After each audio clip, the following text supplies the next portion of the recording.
Oke, kita mulai pada malam hari ini. Saya akan share langsung materinya. Jadi ini undiannya ya, silakan diisi. Jadi materi hari ini saya ingin sebuah ide yang luar biasa, bagaimana kita memiliki harta yang bisa berkesinambungan sampai berkelanjutan dengan menggunakan task planning yang pastinya membuat kita itu juga memiliki peaceful ya. Kita sangat sangat damai ya karena kita semuanya bisa memberikan harta yang nggak membuat menggerogoti yang lain gitu ya. Kalau bahasa saya suka bilang namanya kanker harta atau harta itu kadang-kadang ya karena pajak, karena administrasi dan segala macam. Oke, kita akan mulai. Ada yang sudah tahu saya tentunya banyak ya, tapi saya sekilas saja ingat mengulang sedikit ya. eh saya memang berlatar belakang finance and accounting dengan latar belakang kuliah IT. Tapi dengan kiprah saya belajar tentang finance accounting, saya sudah mulai dunia accounting dan perpajakan ini dari usia 30 tahun di tahun 88 sampai 30 tahun. Umur 19 tahun saya start ikut ya, start mengerti tentang finance accounting 19 tahun. Sudah menjadi seorang manajer dan today saya juga terus mengembangkan diri, terutama menjadi financial planner, bahkan juga menguasai inheritance dan estate planning. Jadi itulah ketika satu bagian daripada finance itu saya menguasai semua. Jadi nggak, kalau ngerti pajak doang, nggak ngerti inheritance juga ada sesuatu yang pincang sih. Jadi makanya saya merangkum semuanya karena itu satu kesatuan. Saya sering juga menjadi pembicara beberapa tempat dan terakhir ini nanti ke depan itu ada bank besar juga yang kontrak dengan saya membahas tentang PSAK 24 atau kalau misalnya Bapak Ibu punya perusahaan ingin menyiapkan dana pensiun yang terbaik itu sangat menjadi task planning yang luar biasa. Oke ya, selanjut aja. Tadi jangan lupa undian, disclaimer dulu. Tujuan seminar ini pasti bersifat umum yang disediakan untuk memberikan edukasi yang mana yang saya sampaikan berusaha seakurat mungkin, namun juga kadang-kadang regulasi secara hukum juga sering berubah. Tentunya nggak menjamin bahwa apa yang saya sampaikan kadang-kadang ada kesalahan ya. Dan mengapa saya sangat terbeban ya, sangat pengen sekali membahas ini. Karena begitu cerita sama klien, banyak sekali keluh kesahnya adalah yang tadi Bapak Ibu sudah utarakan dari awal tuh ya. Tadi Pak Agus juga bilang, gimana nih punya harta di luar negeri. Saya juga belum lama pulang dari Amerika dan Kanada. Di sana saya kebetulan bareng sama teman-teman orang KJRI, banyak orang WNI yang kerja dan tinggal di luar negeri. Mereka pasti akhirnya menyimpan harta di sana. Saya tanya, bakal pulang nggak gitu ya? Saya selalu tanya itu bakal pulang nggak? Mau melepaskan WNI-nya nggak? Nah itu yang jadi problem. Nanti akan saya bahas sedikit. Jadi banyak orang kaya itu paham bagaimana mengkreasikan, mengembangkan, mengakumulasikan. Saya nggak perlu ngajari deh. Pasti lebih jago dari saya. Saya sih belum sejago Bapak Ibu yang sudah lebih kaya ya tentunya. Namun preferensinya yaitu memastikan tetap dilestarikan tuh jarang kadang-kadang dipikirkan. Jadi kalau Pak Agus sampai khawatir tuh sudah luar biasa. Yang kedua adalah pemahaman pajak bukan soal pajak penghasilan aja. Ada pajak lain yang berlaku secara internasional yang mana Indonesia juga memberlakukan tentang perlakuan pajak ini, terutama atas harta. Sehingga akan mempengaruhi pelestarian harta kita ke generasi selanjutnya. Jadi seperti kekhawatiran Pak Agus tadi.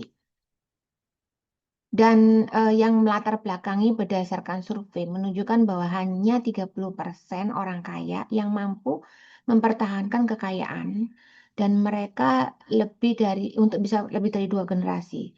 Sisanya cuma 10% yang bertahan hingga tiga generasi. Artinya termasuk saya adalah generasi kedua dari kakek nenek saya yang cukup kaya di Kota Malang. Tapi tidak membuat saya nggak kebagian gitu ya hasil warisannya saya nggak kebagian sepeser pun. Saya harus kerja sendiri bahkan saya ditinggal orang tua saya sejak saya kecil gitu ya. Jadi saya harus mandiri, harus belajar, harus bisa bekerja, sekolah sambil bekerja dan itu saya alami.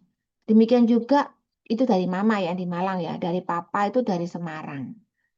Papa dari Semarang pun termasuk keluarga yang bukan, ya pasti lumayan berduit ya kalau disebut nama angkutannya di sini terkenal sampai hari ini di kota Semarang. Tapi saya juga nggak kecipratan apa-apa gitu ya. Jadi artinya kalau sampai ada kekayaan sampai bisa sampai generasi ketiga itu udah luar biasa.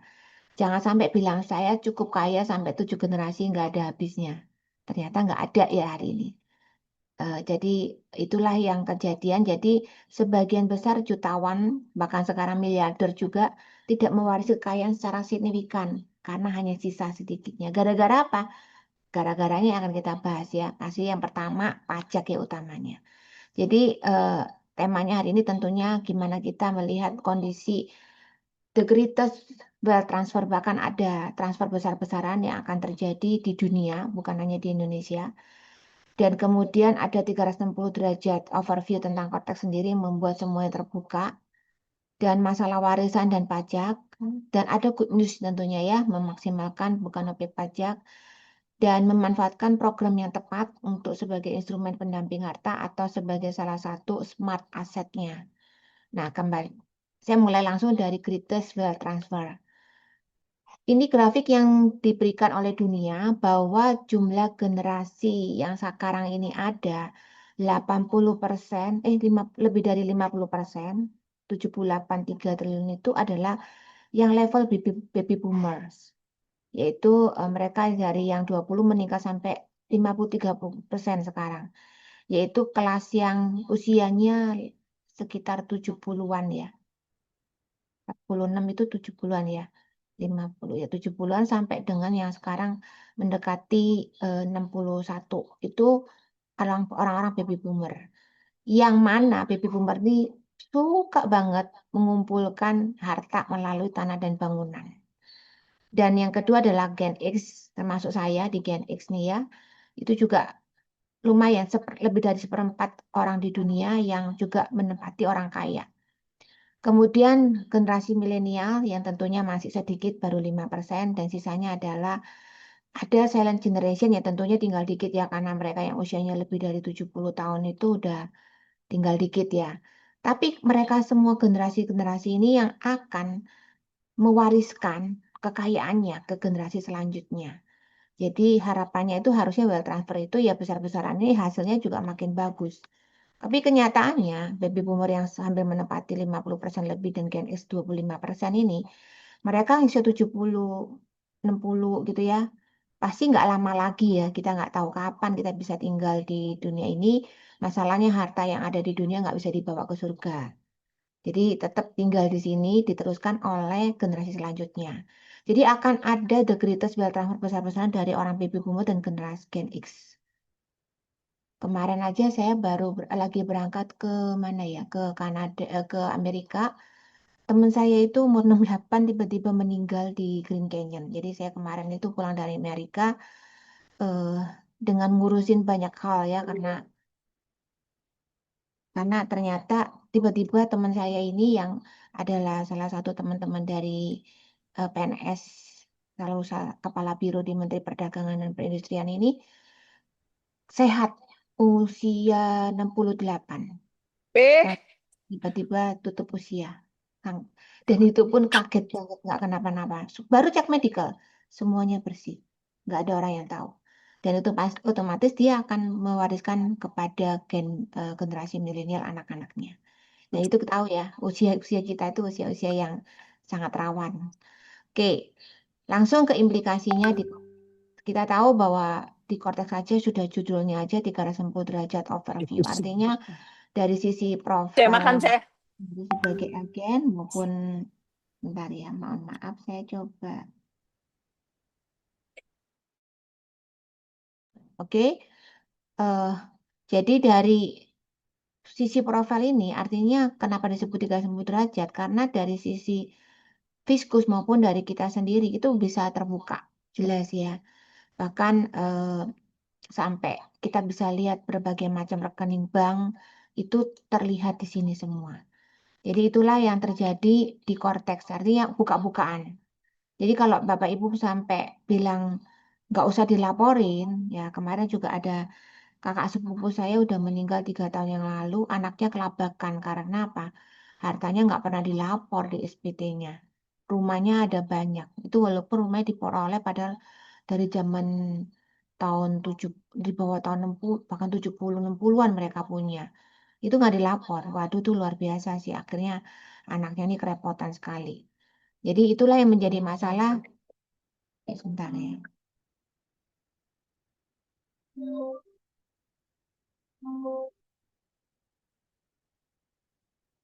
Eh, kemudian lanjut ya. Denda kalau nggak lapor harta sudah jelas. Kemarin saya baru pulang dari Lampung, itu ada salah satu klien saya yang sudah ikut TA padahal, sudah ikut TA. Udah ikut TA nih, sudah selesai kan masalahnya. Harta dia dari nol jadi ada 22 miliar yang dilaporkan. Itu di TA. Tapi kemarin pun ketika dia bercerai dengan suaminya, hartanya kan dibawa. Dia nggak lakukan gunung gini, jadi dia bawa semua hartanya sendiri. Nah, yang jadi problem itu adalah dia sejak punya NPWP ini, berarti harta TA yang dibawakan. Kenyataannya dicari-cari lagi, dicari lagi. Bahkan diminta, ini nih buat bayar pajak TA-nya ratusan juta nih uangnya dari mana? Karena dilihat dari TA dipindahkan ke SPT-nya dia tidak ada berkurang sepeser pun. Jadi suruh TA-in uang pajaknya doang, uang pajak yang dibayar.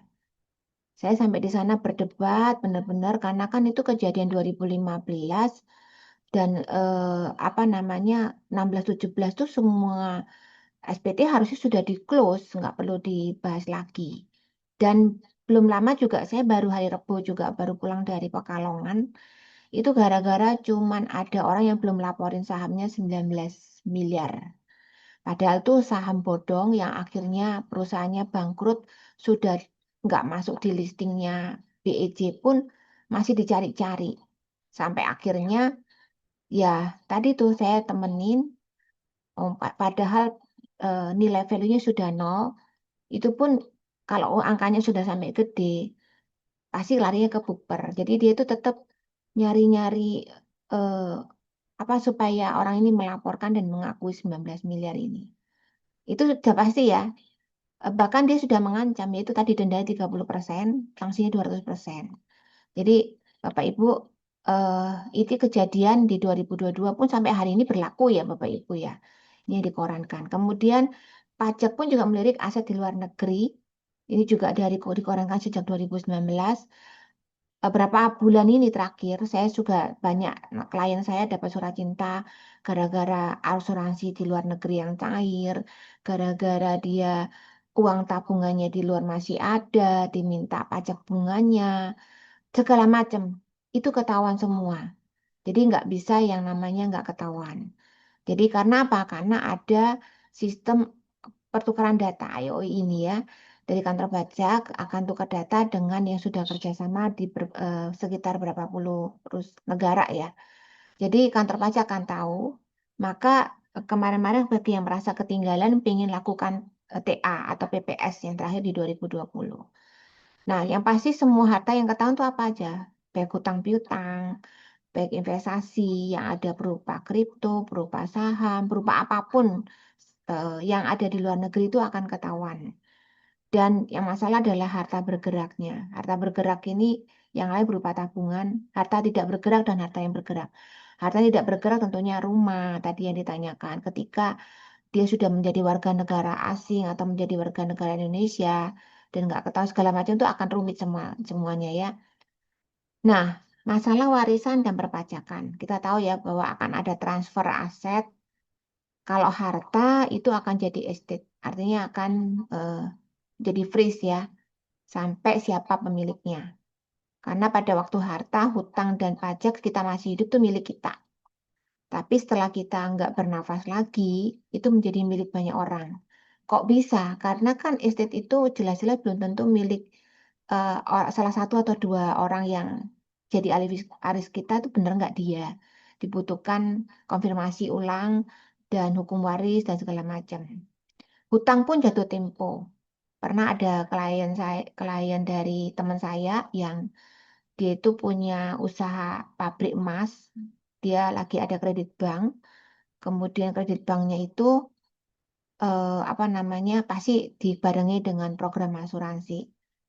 Karena kalau bank itu pasti nggak mau resiko ya.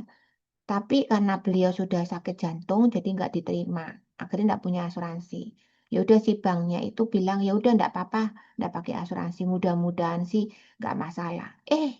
Baru jalan 1 tahun lewat, tiba-tiba orangnya tutup usia kena serangan jantung. Bank langsung bilang, isi istrinya bilang dengan tenang, nggak apa-apa. Terusahanya kan saya terusin, jadi saya akan lanjut. Oh, bang nggak bisa bilang, nggak bisa. Jadi hutang ini harus dilunasi dulu, baru bisa kredit baru. Jadi nggak bisa tuh namanya hutang itu dialihkan ke orang yang meninggal ke ahli waris nggak dengan semena-mena. Malah suruh melunasi dulu, jatuh tempo. Pajak pun juga sama.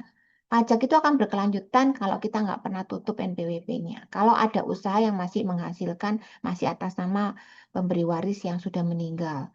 Jadi akan ada yang namanya NPWP warisan belum terbagi. Jadi namanya bukan nama orang yang meninggal lagi, namanya warisan yang belum terbagi. Jadi akan terus berlanjut sampai kita tutup. Jadi kalau ada NPWP dari keluarga kita yang sudah meninggal, segera ditutup. Kalau nggak akan berlanjut. Karena saya pernah ngurusin salah satu orang yang jadi tokoh besar ya. Dia tokoh lumayan, direktur dari perusahaan TBK. Waktu itu sudah meninggal udah lama gitu ya. Klien saya ini tiba-tiba dapat surat cinta, suruh ngelaporin. Karena si istrinya nggak ngerti juga nggak pernah ngapor SPT-nya. Akhirnya dia disuruh untuk eh, apa mengakui semua hartanya itu dari mana gitu ya. Padahal si suaminya udah meninggal. Sampai ditanya-tanya si suaminya itu pernah nyimpan uang di daerah yang bebas pajak gitu ya di negara sana. Itu suruh dicari-cari suruh ngakui gitu. Jadi akhirnya puji Tuhannya di 2015 itu kejadian di 2015-an itu tiba-tiba ada TA, akhirnya saya TA dan kelar masalahnya. Ya untungnya ada TA, kalau nggak ada TA itu pasti dendanya luar biasa karena istrinya juga nggak pernah lapor apapun. Biaya juga tetap berlanjut, namanya anak istri yang masih hidup pasti harus membayar, harus tetap hidup membutuhkan biaya. Dan masalahnya adalah pada waktu transfer aset itu transfer aset harta bersih. Karena ada apa? Ada biaya administrasi yang akan keluar ya. Karena kan kayak kemarin saya juga ada klien saya yang cerita dia itu dapat warisan rumah di daerah tengah kota di Jakarta, sempat jadi rebutan warisan dengan cecenya mamanya yang mana cecenya mamanya ini agak jahat juga ya. Semua rumah mamanya itu dibalik nama ke nama dia dan akhirnya mereka sengketakan dan dapat bagian dan menang sengketa dapat eh, warisan yang separuhnya itu didapat bagiannya tapi pengen balik nama karena kan masih nama cecenya kebalik nama ke nama mamanya. Ternyata nilai 18 miliar. Dan belum lagi ternyata namanya nggak sama gitu ya, yang di nama yang dari si pemilik sertifikat ini namanya beda semua. Wah itu butuh biaya lagi, butuh waktu lagi. Dan bahkan pajaknya lumayan ya 18 miliar tuh pajak warisnya dikali 5% udah hampir 1 miliar.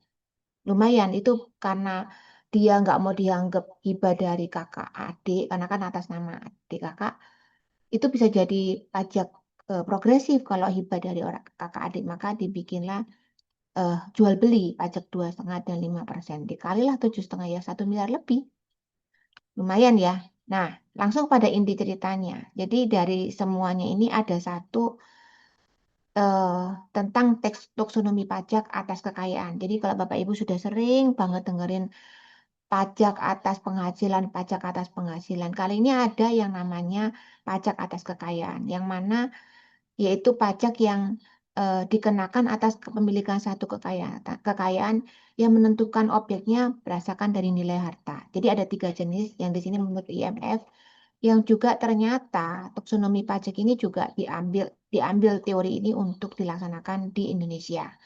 Yang pertama tentang aset based tax yaitu pajak yang berdasarkan kekayaan bersih. Contohnya waktu TA. TA itu biasanya kalau ada hutang, hartanya masih hutang pasti harta bersihnya nilai totalnya dikurangi hutangnya. Tapi kalau hutangnya kemarin waktu TA lebih dari 50% diakui cuma 50%. Jadi sisanya nggak boleh diakui. Jadi tetap dia harus bayar 50%-nya. Jadi kalau kita lalai tidak melaporkan dengan benar, ya pasti akan jadi masalah, akhirnya kita TA. Tapi jangan berharap TA terus-terusan. Terjadi tuh 2015 dan 2020, 2025 ini katanya orang pada minta, tapi kemarin Menteri kita sudah bilang nggak akan ada TA. Karena sebenarnya yang sudah berlaku ada gitu ya. Kemudian transfer aset atau yang namanya perpindahan harta itu dari orang yang masih hidup ataupun yang masih sudah tutup usia. Kalau yang masih hidup, tentunya namanya transfer aset yang disebut dengan giving tax. Ada gift tax-nya, ada pajak atas pemberiannya gitu ya. Nah, gift tax ini perlu berhati-hati karena nggak bisa gift tax-nya antara kakak adik nggak bisa. Hanya bisa satu garis keturunan yaitu orang tua dan anak atau kebalikannya. Nggak bisa antara kakek kepada cucu. Karena itu akan dikenakan pajak secara progresif dianggap penghasilan. Jadi pastikan gift tax maupun inheritance tax ini juga benar-benar paham ya. Nah, luar biasanya hanya di Indonesia yang berlaku pajaknya itu untuk inheritance maupun giving tax-nya itu hanya berlaku untuk tanah dan bangunan aja. Jadi kalau Bapak mewariskan emas, mewariskan uang, apalagi asuransi gitu ya, itu benar-benar nggak kena pajak gitu ya.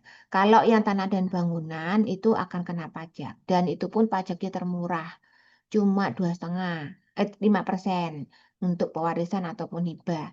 Sedangkan untuk yang lain pajaknya lebih besar di negara lain, bisa sampai 45%. Yang berikutnya adalah tentang capital gain tax, di mana pajak atas kenaikan suatu aset itu didapat dari ketika sudah berubah. Misalnya logam mulia, tadinya berupa logam mulia, kita sudah laporkan sebagai logam mulia. Kemudian kita jual menjadi uang rupiah, sehingga dari uang rupiah kita belikan tanah gitu ya. Nah, itu sudah ada peralihan nih dari logam mulia menjadi uang atau mata uang asing yang kita pegang cash.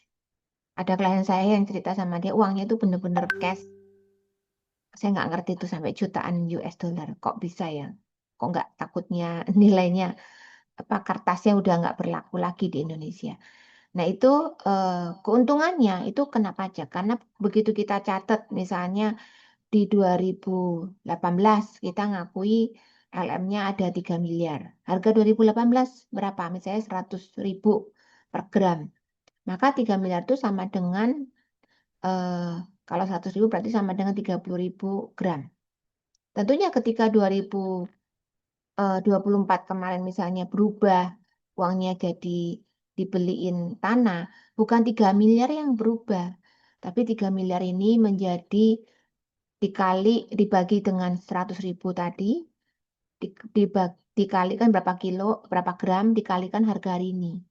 Berarti harga yang dulu 100.000, kalau harga per 2024 1,5 juta aja, berarti 1,4 juta dikalilah 30.000 gram tadi. Kebayang nggak itu berapa besar keuntungannya dan kena pajaknya adalah progresif, yang artinya bisa mencapai 35%. Demikian juga dengan mata uang asing. Jadi capital gain itu juga lumayan menyakitkan ya. Jadi berhati-hatilah dalam melapor dan menginvestasikan. Kalau Bapak siap untuk membayar pajaknya ya enggak apa-apa. Terus kemudian, tapi ya tadi relakan 35%. Nah, untuk capital gain juga berlaku untuk properti di luar negeri, terutama di Australia dan di Amerika. Itu mereka ada inheritance tax mereka ada yang namanya capital gain. Jadi kalau dulu harganya berapa, dijualnya berapa, mereka ada capital gain selain daripada pajak atas tanah dan bangunannya. Wow, luar biasa ya kalau kita punya harta di luar negeri. Eh, Demikian juga harta ya. Harta itu ada yang sifatnya liquid, uang, tabungan, asuransi, deposito, obligasi. Ini mudah dipindahkan.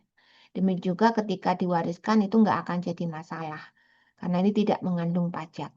Tapi atas yang tidak liquid ini, tanah, ruko, rumah, aset di luar negeri, apartemen, usaha, itu kadang-kadang ada yang namanya capital gain-nya mungkin, ada yang namanya pajak waris, yang tadi kalau tanah dan bangunan itu ada namanya inheritance tax-nya atau pajak warisnya. Dan pasti apapun harta ini eh, ada resiko atas transfer aset tax-nya maupun capital gain tax-nya. Nah, tadi kan eh, salah satu cara pertama adalah melakukan asset based tax. Bapak Ibu nggak usah nunggu TA ketiga kalau memang masih banyak harta yang belum ketinggalan. Kalau sudah pernah ikut eh, apa PPS, boleh mengikutin ulang. Ini masih berlaku sampai hari ini. Kemarin saya per Desember 2024 juga sudah ada ikut TA lagi. Kemarin pun juga saya berdebat di Lampung, dia bilang nggak ada. Saya ceritakan akhirnya dia ngaku, oh iya iya. Iya." Jadi nggak semua fiskus ya bisa ngerti bahwa PPS ini masih boleh diulang gitu ya saat ini. Kalau nggak ikut PPS ya ikutnya yang kena tadi yang denda kena 30% terus didenda 200% segala macam. Jadi pastikan juga tetap harus konsultasi dan hati-hati. Yang mana PPS ini seperti dulu ini ya atau harta baru yang belum terungkap, kalau ikutin pas final, sebenarnya yang berlaku adalah pas final. Kalau kita badan 25%, itu 12,5. Jadi ini atas harta sebelum 2015. Jadi eh, ini ada harta baru dikali sanksi. Kalau daripada kena sanksi, mendingan kita lakukan pas final aja. Yang ini pas final. Jadi kalau nggak bisa ikut TA, yang PPS, ikutnya pas final. Yang mana kenanya kalau orang pribadi nggak punya penghasilan UMKM, kenanya 30%. Tapi kalau ada usaha UMKM-nya, kenanya 12,5%. Nah, di Cortex sudah disediakan, tapi memang belum bisa dilakukan. Di situ sudah ada yang namanya pengungkapan harta, ya, pengungkapan sukarela. Di sini namanya disclosure incorrectness, yaitu ini masih bahasa Inggris. Itu sudah ada. Jadi pengungkapan tidak benaran juga bisa langsung dilaporkan di sini. Kemudian yang kedua, yang ketiga tadi ya, tadi sudah TA, ini capital gain tax-nya. Capital gain tax itu berasal dari penghasilan tadi ya. Misalnya PTA dijual ke pemegang sahamnya dari bapaknya pindah ke anaknya. Kalau nilai value daripada sahamnya sudah naik, itu akan ada keuntungan kena pajak juga. Keuntungan selisih kurs, pengalian harta, keuntungan logam mulia, nggak hanya logam mulia, falas, lukisan mungkin, jam tangan dan segala macam itu akan kena pajak. Keuntungan dari yang bukan saudara ya, ketika ada dari bukan dari kakak ke adik itu kan kena paman bibi ponakan dari paman bibi ke keponakan dan sebaliknya kakak nenek ke cucu itu akan kena resiko pajak. Jadi gimana nih kalau mewariskan ke apa namanya ke cucu padahal anaknya mungkin sudah nggak ada jadi langsung ke cucu. Nah itu semua akan ada jawabannya hari ini ya. Dan juga tambahan kekayaan itu yang berasal dari penghasilan yang belum dikenakan pajak. Tadi itu yang seperti ada tambahan kekayaan seperti TA ya. Nah, melaporkan untuk capital gain itu sudah tersedia di dalam SPT dari dulu di bagian yang bersifat bukan final dan di situ ada keuntungan dari menjual harta. Jadi akan ditagih di sini nih ketika ada logam mulia yang untung dibandingkan waktu kita beli sekarang kita jual. Sisihkan untuk bayar pajak sampai dengan 35% tergantung penghasilan kita yang tidak final lainnya itu kena berapa. Dan progresifnya adalah dari 5% sampai dengan 35. Nah, ini untuk kripto. Penghasilan untuk harta yang ada di luar negeri khusus kripto itu ada peraturan terbaru.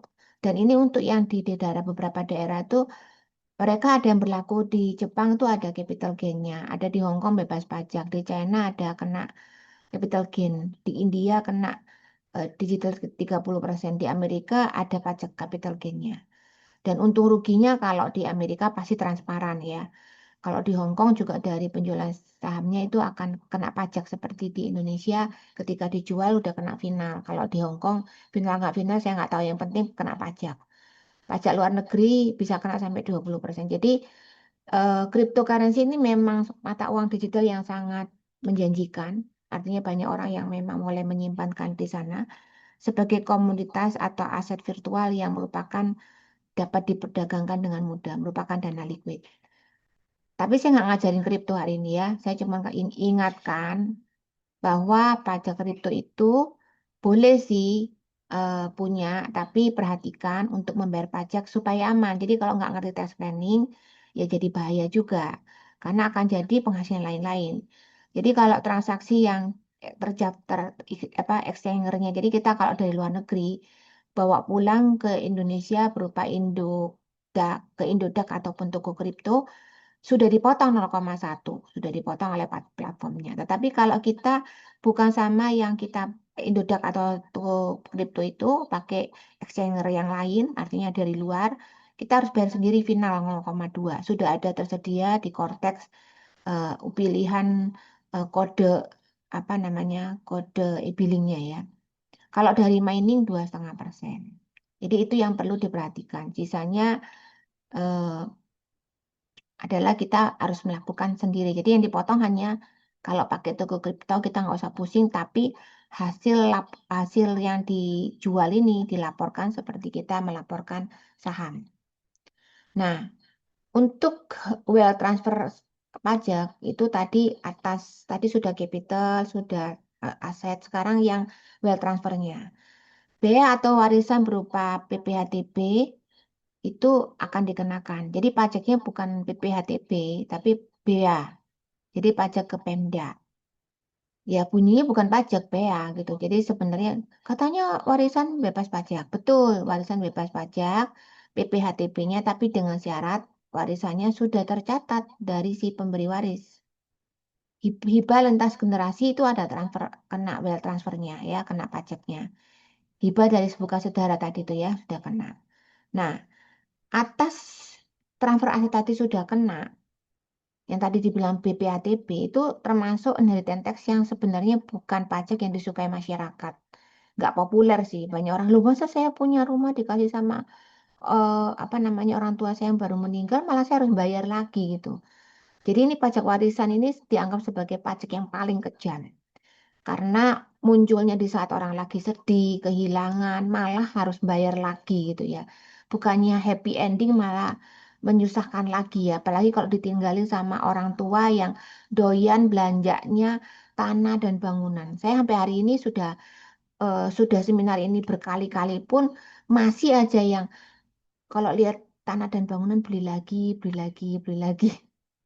Padahal sebenarnya ada rumus 50, 60, 70 yang mana kalau usia kita sudah 50 ya sebenarnya 50% harusnya yang liquid, jangan tidak liquid. Sampai 60 ya 60% yang liquidnya, sampai 70 ya 70%. Jadi sisa hartanya yang tidak liquidnya sudah mulai sedikit supaya tidak meninggalkan pajak waris.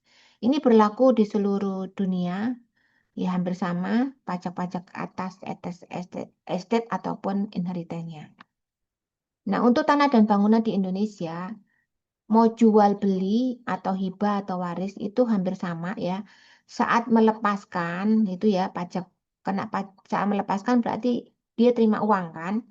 Nah itu kena PPHTB yang mana kenanya 2,5%. Dan kasusnya adalah kalau misalnya eh, waris mati atau hibah bisa menggunakan surat keterangan bebas asalkan sudah tercatat di SPT. Jadi ini masalahnya adalah banyak orang baby boomer yang mungkin dulu nggak pernah lapor SPT, tapi tanahnya di mana-mana. Ini PR banget ya. Jadi bisa mengajukan bebas. Sekarang pun kalau menutup NPWP, kalau ada tanah dan bangunannya, sebelum ada surat keterangan warisnya, selain ada surat keterangan waris, suruh mengajukan SKB dulu sebelum NPWP ditutup. Kemudian baru balik nama yang menerima warisnya itu membayar. Kalau yang tadi itu pelepasnya yang 2,5 bisa bebas, bisa nol. Tapi ketika menerima warisan atau menerima hibah itu harus bayar 5%. Walaupun ada penghasil dikurangi 60 juta untuk yang apa namanya hibah, 80 juta untuk yang meninggal. Kecuali di Jakarta peraturan ini peraturan dari Pemda ya. Kalau di Jakarta waktu itu sempat 250 juta, terakhir 1 miliar, terakhir 2 miliar ya, terakhir 2 miliar, terus kemudian terakhir juga rumah pertama malah nggak bayar. Bisa aja nggak bayar kalau rumah pertama. Yang pasti sih sediakan sekitar 5% untuk membayarkan penerimaan warisan atau hibah. Selain itu masih biaya lain, sertifikat, biaya zona nilai tambah, biaya peralihan hak atas tanah segala macam itu ada biaya eh, apa penerimaan negara bukan pajak. Jadi itu yang di Indonesia, gimana yang di luar negeri? Nah, sebelum saya ngomong ini contohnya ya bahwa cara mengajukan SKB itu Bapak Ibu bisa apa menyampaikan SPT 2 tahun terakhir baru bisa merupakan pengusaha kena pajak itu PPN masa 3 bulan terakhir juga harus lapor, nggak punya utang, terus tidak sedang proses penanganan tindakan pidana. Dan yang perlu diwaspadai bahwa kalau ada tanah dan bangunan itu bisa ada resiko kasus tunggakan pajak bisa disita. Dan kalau misalnya nggak di balik nama, ini yang paling penting nih, 30 tahun akan jadi milik negara. Nggak hanya itu, Bapak Ibu yang punya sertifikat rumahnya yang masih petok C, petok D gitu ya, itu harus diperbarui di tahun ini. Kalau enggak, akan jadi milik negara. Selain itu, yang masih punya sertifikat yang tahun 1990 segera diperbarui, dibawa ke BPN yang memang sekarang sertifikatnya udah digital. Kalau enggak nanti jadi masalah. Nah, itu yang di dalam negeri. Ini yang di luar negeri. Di luar negeri aja kita tahu ya di Korea dari salah satu Samsung yang menerima warisan dengan yang sangat tinggi, dia membayar pajaknya aja sampai 10 billion. Dan bahkan untuk LG juga sama, dia sampai bayar 817 juta. Nah, sedangkan di luar negeri bagaimana? Di Perancis nih pajaknya tertinggi 60%, 55 dan segala macam. Jadi pastikan kalau memang punya tanah di sana, ya nggak apa-apa. Tapi siapkan uang cashnya supaya anak kita nggak kewalahan untuk bayar pajak seperti ini. Kemarin saya ketemu klien saya yang nggak percaya dengan ini. Beliau berangkat pada waktu dia bilang saya mau tinggal di London, saya mau punya rumah di London. Saya juga mau tinggal di YouTube di apa Yunani. Akhirnya dia coba ke sana waktu Lebaran. Dia cek bener nggak di Yunani itu kayak mana pajaknya. Di Greece ya, dia kaget bener pajaknya 40%. Akhirnya dia nggak jadi beli. Demikian juga di London lumayan tinggi ya. Akhirnya dia juga di UK ya, London 40% juga. Akhirnya dia nggak jadi beli. Dia milih, saya kalau ke sana mendingan sewa aja. Tapi kalau di Indonesia, saya pilih aja di Bali gitu ya. Dia punya harta, bahkan apartemen di Indonesia pun dia mulai jual-jualin. Padahal masih muda usianya. Ya, karena dia tahu ternyata meninggalkan pajak waris. Nah, pajak usaha juga meninggalkan masalah kalau enggak, kalau waktu diwariskan tidak dengan baik. Pasti perlu yang namanya hutang pajaknya diwariskan ya. Jadi utang pajak itu tidak pernah bisa hilang kalau tidak dibayar. Kemudian apa yang mengalami perpindahan tadi kita tahu, harta, hutang, pajak semuanya pindah. Terutama aset properti itu akan mengharuskan hutang pajak yang luar biasa. Jadi Bapak Ibu ketika Bapak Ibu sudah punya planning yang baik, sudah membuat sesuatu yang ingin buat orang yang dicintai gitu ya. Saya nggak perlu apa namanya uang cash yang banyak-banyak. Orang saya punya banyak ruko, saya punya banyak rumah. Nah ini hati-hati ya, karena itu akan ada masalah meskipun kita ada program untuk charity, untuk segala macam. Yang pasti apakah Bapak Ibu benar-benar memaksimalkan untuk bisa diberikan kepada generasi selanjutnya. Kenyataannya banyak yang bocor, ada hutang, ada pajak, ada masalah yang lain ya. Mungkin ya nggak tahu ya, ada orang yang prosesnya melalui biaya medikal yang mahal, biaya funeral kayak tadi yang kemarin klien saya yang teman saya yang meninggal di Grand Canyon, itu pemulangan jenazahnya lumayan mahal ya. Jadi otomatis itu meninggalkan banyak hal. Yang pasti jangan sampai itu eh, sisanya cuma tinggal minimal. Kalau bisa kita tetap maksimal. Jadi kita memberikan harta bersih yang maksimal ya. Nah, itulah yang akan saya berikan satu ide nanti, yang mana dari kita sejak kita muda kita mengumpulkan dan menjaga kekayaan kita, mengembangkan, sampai di titik penuh biasanya menjelang pensiun ya mulai menurun kalau kita manfaatkan untuk masa pensiun, dan sampai akhirnya RIP ya. Ketika RIP itu, estate planning akan bicara. Apakah harta yang diberikan itu benar-benar harta yang bersih, yang masih besar atau meninggalkan masalah sehingga hasilnya nol, bahkan minus. Minus itu artinya harus nombok bayarin pajak-pajak warisnya. Jadi ya itulah yang perlu kita pikirkan. Jadi ada kabar baiknya adalah kita maksimalkan penghasilan bukan objek pajak di dalam aturannya di Undang-Undang Harmonisasi pun di pasal 43E. Yang pertama dengan produk yang namanya asuransi. Lu kok asuransi lagi, Bu? Karena memang jawabannya gak ada yang namanya aset yang bisa memberikan leverage yang tinggi dari eh, produk instrumen keuangan yang lain. Berapa besar sih bunga bank yang kita tinggalkan? Berapa besar sih nilai obligasi ataupun saham yang mungkin bisa tinggi, hasilnya bisa juga ngedrop, nggak pasti nilainya. Tapi kalau untuk asuransi itu nilainya pasti, sehingga yang tadinya tidak pasti menjadi kenyamanan. Jadi peace of mind, peaceful kita memberikan kepada generasi selanjutnya. Bahkan ada juga produk yang namanya dwiguna, artinya nanti ada salah satu pilar di dalam perencanaan keuangan yang tepat itu adalah kita menggunakan dwiguna. Dan dipertegas di PMK 168 bahwa ini memang bebas pajak di 2023. Ini perlakuan yang terbaru.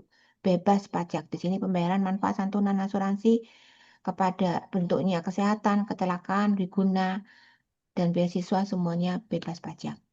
Selain itu ada lagi yang bukan objek pajak. Kalau Bapak Ibu suka main saham, punya perusahaan yang membagi saham, dividennya itu bisa menjadi bukan objek pajak. Jadi jangan takut bikin PT. PT nggak apa-apa. Kalau CV udah pasti private-nya bebas pajak, tapi atas dividen untuk PT itu bisa bebas pajak dengan syarat direinvestasikan. Ya, di pasal 4 ayat 3 F ini, dividen dalam negeri, dividen luar negeri, plus penghasilan luar negeri. Itu adalah program yang bisa menjadi bebas pajak asal dilaporkan dan direport di SPT-nya. Ada klausul namanya e-reporting. Jadi pajak dibebaskan dikecualikan dari objek pajak tadi warisan hibah, penghasilan negeri, dalam negeri ketika diinvestasikan, bahkan pembagian laba dari CV atau mungkin kongsi ya, usaha kongsi yang udah bayar pajak, kemudian perusahaan asuransi yang tadi itu segala macam ya. Nah, lapornya di mana? Di rumah W3, di bagian B ada tidak termasuk objek pajak. Nanti konteks di mana? Nanti cari ada. Penghasilan tidak termasuk objek pajak itu ada. Yaitu dari klaim asuransi yang kita terima, uangnya kita laporkan. Dan bahkan kalau kita misalnya dividennya kita nggak bayar pajak, kita lapornya di sini. Dikecualikan dari objek pajak di sini. Jadi dividen kita dapat laporkan di sini. Setelah itu kita reinvestasikan berbagai macam instrumen keuangan, obligasi, tabungan, deposito, bisa atau investasi lainnya sesuai dengan perundang-undangan.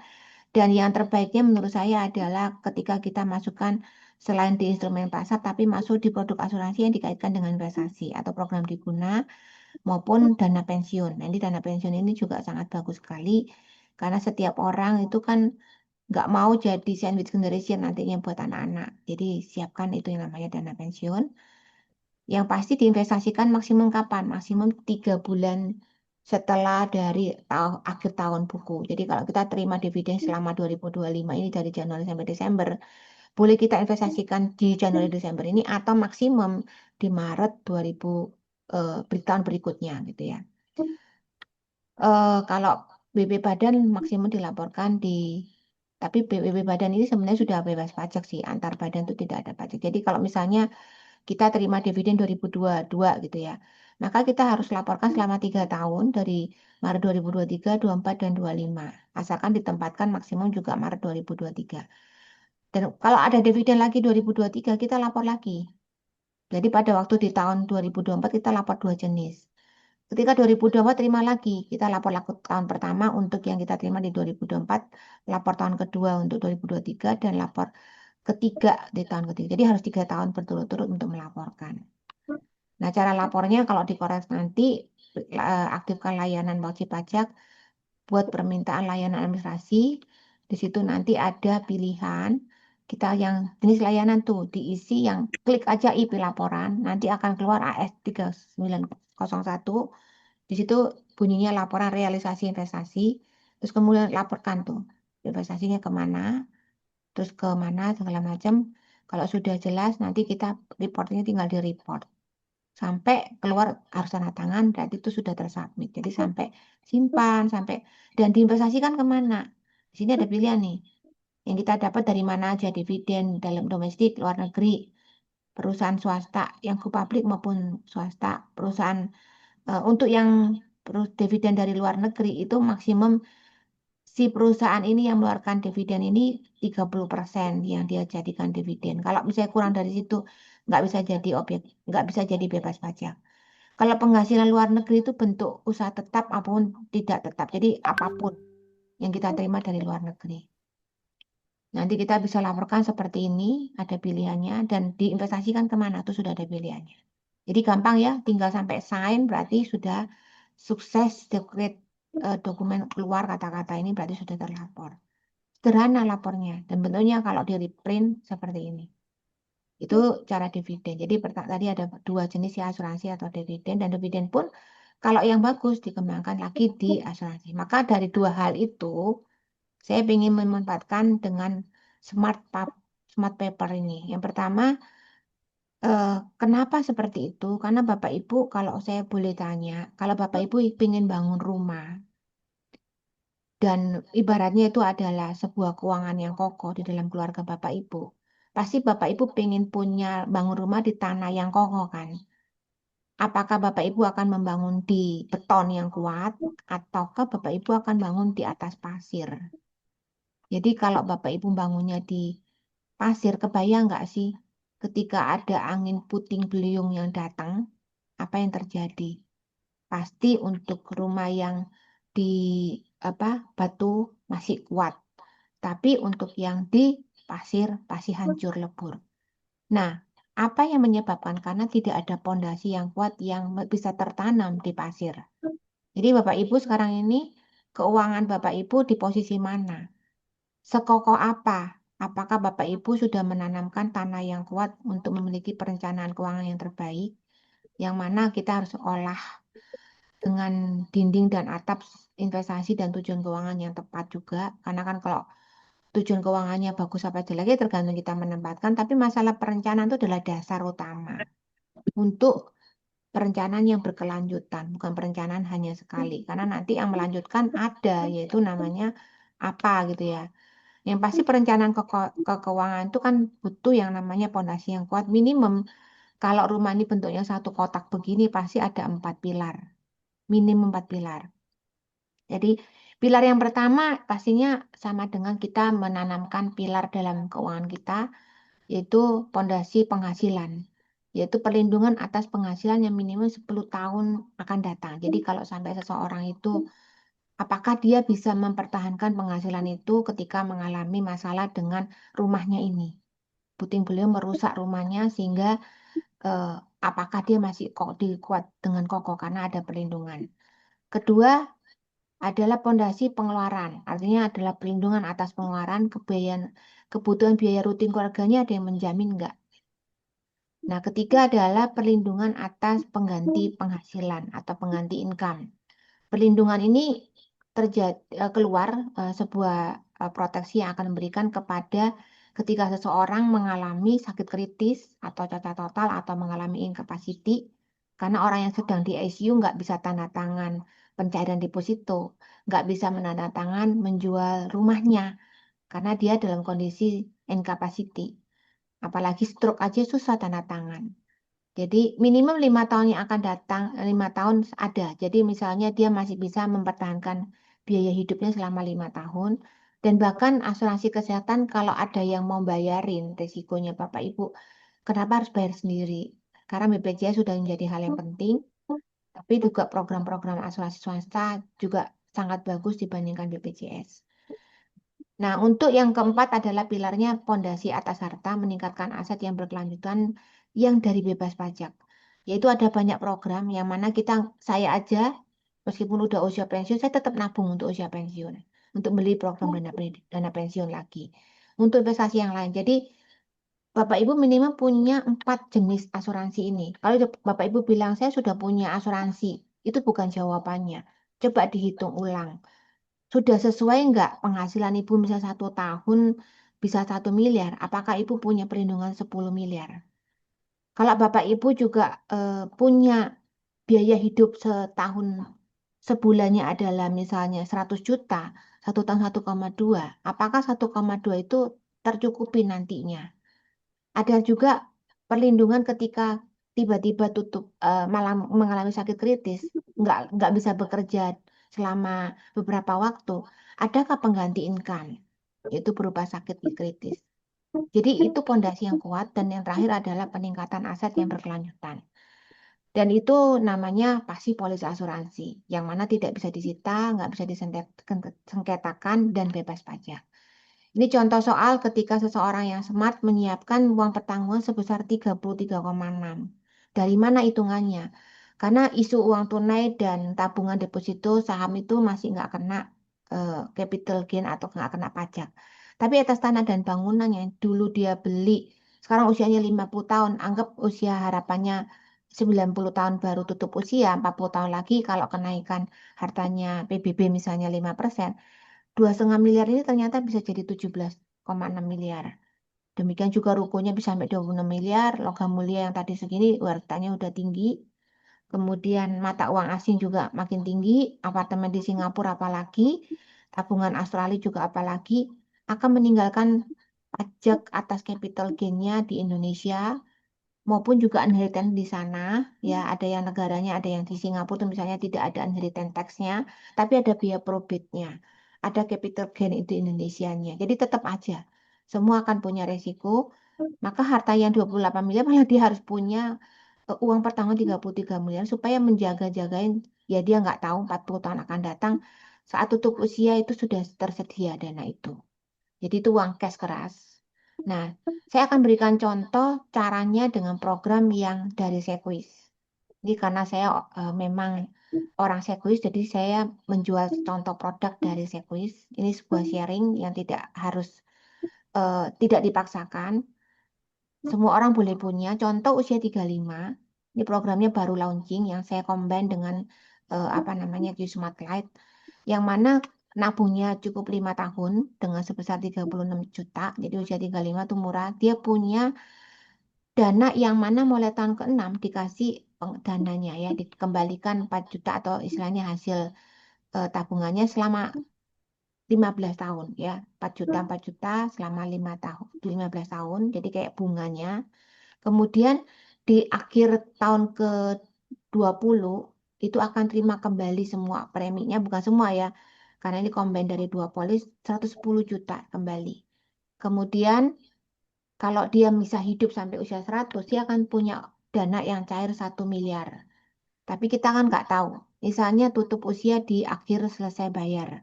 Yang mana dikembalikan premi dari sebagiannya dan uang pertanggungan yang 100 tahun ini akan cair langsung sehingga terima 1,105. Jadi di sini ada return of premium yang akan kembali.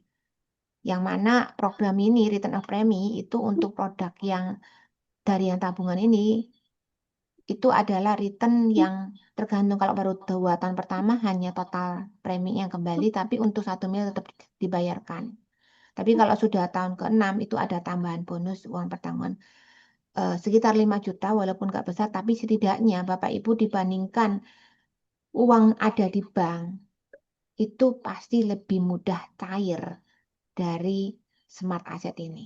Contohnya seseorang ketika tutup usia, Bapak ini ya, pasti dia punya rekening di bank, itu perlu proses fatwa waris, perlu menunjukkan siapa ahli waris yang sahnya. Kalau dia keluarganya sederhana, kalau keluarganya ternyata kompleks, punya istri dua, pernah sempat bercerai, ada macam-macam lah ya, punya anak di luar kawin sah, itu akan panjang dan lebar. Dan itu akan sulit untuk cair. Tapi kalau dari sini langsung cair. Dan cairnya kepada siapa? Kepada orang yang kita cintai. Saya mau mewariskan ini kepada istri saya doang, anak-anak nggak dibagi bisa. Karena kalau waris itu kan biasanya istri dan anak akan dapat bagian. Sedangkan kalau istri apa namanya, misalnya orang itu ternyata punya anak tiga, anak pertama kedua sudah dewasa, tapi anak ini masih kecil. Dia khawatir nanti uangnya yang banyak itu malah dibagi rata sama cecenya yang sudah pasti sudah punya suami gitu ya. Jadi dia nggak suka untuk diberikan kepada itu, maka dia berikan produk ini karena pasti cair kepada ahli waris yang ditunjuk. Jadi kemarin juga ada satu nasabah yang akhirnya apa namanya yang dia punya dana 10 miliar dipingin kasih ke anaknya yang umur 10 tahun sedangkan eh, apa cece-cecenya itu udah dewasa semua dan udah menikah gitu. Jadi dia mendingan buka program ini karena ahli warisnya jelas siapa yang akan terima. Jadi total manfaatnya sampai dengan 1,170 ini bebas sengketa, bebas disita, dan bebas pajak. Contoh yang kedua adalah ketika orangnya sudah usia, ini produk ini bagus, boleh dibeli sampai dengan usia 75 tahun. Jadi kalau tadi kemarin seminar yang bulan lalu ya, sekarang kan orang tua nggak bisa beli. Nah ini ada kabar baik karena nggak dicek orang itu lagi sakit apa enggak. Bisa beli, misalnya 100 juta dikali 5 daripada dia uangnya taruh di bank kan cuma dapat bunga. Tapi ini dapat bisa dibagikan dengan orang yang kita tunjuk. Oh ya nanti buat bayar pajak waris si ini yang bayar, si ini yang bayar. Karena saya banyak nasabah yang usia 70-an segini tuh nggak punya asuransi dari dulu. Nah ini kesempatan bisa punya. Yang mana uangnya pun juga nggak hilang semasa dia masih hidup. Mulai akhir tahun ke-6 dia akan terima 20 juta terus sampai 15 tahun sampai usia 95. Ketika 95 dia masih hidup ternyata nggak tutup usia, uangnya juga dikembalikan 550 juta. Jadi dikembalikan bukan 100 kali 5 tapi 5 kali lipat. Jadi ini sebagai satu jawaban yang membuat kita peaceful banget. Uangnya nggak usah nyari dari mana-mana, tapi sudah disediakan. Sehingga nggak ada sengketa, nggak ada yang namanya boncos gara-gara harta kita malah makin habis karena biaya administrasi, biaya waris, biaya pajak-pajak. Ini semua sudah disediakan dulu oleh kita sebagai orang yang lebih bijaksana buat anak cucu kita. Ada yang lain yang berupa dolar ya. Saya sih cuman saya cepat-cepat karena ini sudah jam setengah 9. Itu seperti ini ya, dapat uang dapat uang. Ini juga bagus untuk masa depan. Bisa diberikan buat anak-anak yang masih kecil atau mau diberikan kepada cucu daripada cucu tadi kena pajak waris kena karena kan kakek atau nenek kasih ke cucu nggak bisa. Ini programnya sangat bagus karena kalau dolar itu kan future value terus berkembang. Karena akan terima setiap 5 tahun dan terima uang seumur hidup sampai usia 70 dan ada manfaat hidupnya ataupun saat dia tutup usia pun ada dana yang keluar. Saya hanya sepintas aja, ini dalam bentuk dolar. Bapak Ibu nanti kalau tertarik, boleh sih ngobrol sama saya langsung katakan. Ya, ini bebas pajak dan bebas sengketa. Kapan waktu yang tepat? Yang pasti sedini mungkin. Dan kita punya banyak produk yang sangat bagus. Jangan lupa ngisi absensinya. Dan nanti supaya diundi kopenya setelah selesai tanya jawab. Nanti juga boleh langsung ambil konsultasi ke saya juga mengenai lebih jelasnya.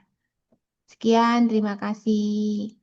Dan saya coba mulai dari tanya jawab. Ini kalau yang masih baru datang join, saya reminder ya untuk ngisi apa undian kupenya buat seru-seruan di akhir sesi. Oke, saya coba jawabnya ada berapa pertanyaan ya. Nih,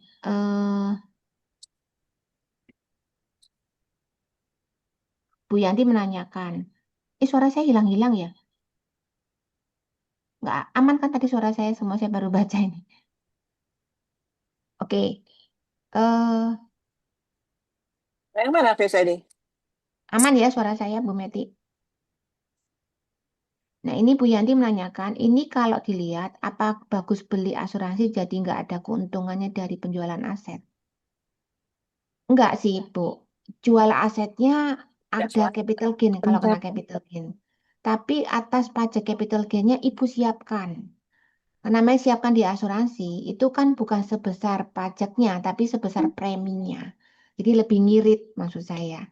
Supaya anaknya juga nggak kelabakan cari uang cash. Itu ya. Apalagi kalau misalnya yang single. Kemarin saya ada yang konsultasi dengan saya, dia tinggal di luar negeri, tapi masih WNI. Dia pengen pulang nantinya karena suaminya adalah orang bule. Dan dia itu punya lumayan ya dananya yang karena dia bekerja di Singapura bertahun-tahun, jutaan Singapura dolar, ya pasti gede banget. Terus dia nggak punya anak. Ditanya sama saya gimana inheritance-nya. Saya bilang itu ponakan-ponakannya kena pajaknya tinggi karena pajaknya progresif. Jadi supaya menyiapkan itu apa? Jadi ya dia mulai pelan-pelan siapkan program asuransi ya buat ponakan-ponakannya ini supaya nanti kan kalau dari asuransi yang menerima warisan dari klaim asuransi meskipun bukan garis lurus itu nggak kena pajak. Jadi nggak berlaku ya kalau yang namanya tadi tuh menerima warisan dari apa namanya tantenya ke ponakannya. Kalau rumah atau uang itu kena capital gain, kena inheritance tax, ada pajak warisnya. Dianggap penghasilan yang kenanya progresif. Sedangkan kalau misalnya dia beli di asuransi, justru malah bebas pajak, nggak kena pajak. Jadi itu kabar baiknya ya. Agus menanyakan kalau pelaporan investasi dividen ke produk Wiguna berarti tiap tahun laporannya sebesar nilai tunai atau premi. Ya premi, karena kan Bapak bayarnya premi. Karena sebenarnya eh, yang paling bagus itu kan uang kita berubah ya dari yang berubah sama-sama. Misalnya kita taruh 100 juta di produk Wiguna. Masa uang kita menurun, ya kita laporkan premi. Itu yang saya lakukan bertahun-tahun. Jadi supaya orang tahu bahwa uangnya itu nggak hilang kemana-mana. Terus kemudian Bu Santi, Bu Feni untuk PPS sampai kapan? Kalau mau PPS lagi di bulan ini masih bisa dengan tarif berapa? Tarifnya tergantung harta yang Ibu miliki. Itu yang di PPS itu di 2008 atau di 2000, eh maaf, harta yang di PPS kan di belakang 2015 sebelumnya atau antara 2016 sampai dengan 2020. Tarifnya tadi yang tergantung harta di dalam negeri, di luar negeri, dibelikan obligasi apa enggak, nah itu dari situ. Jadi tarifnya masih ada. Atau saya share sedikit ya, saya carikan di ini sini. Masih bisa, kalau udah pernah PPS ya Bu, masih bisa ikut PPS lagi. Istilahnya perbaikan PPS.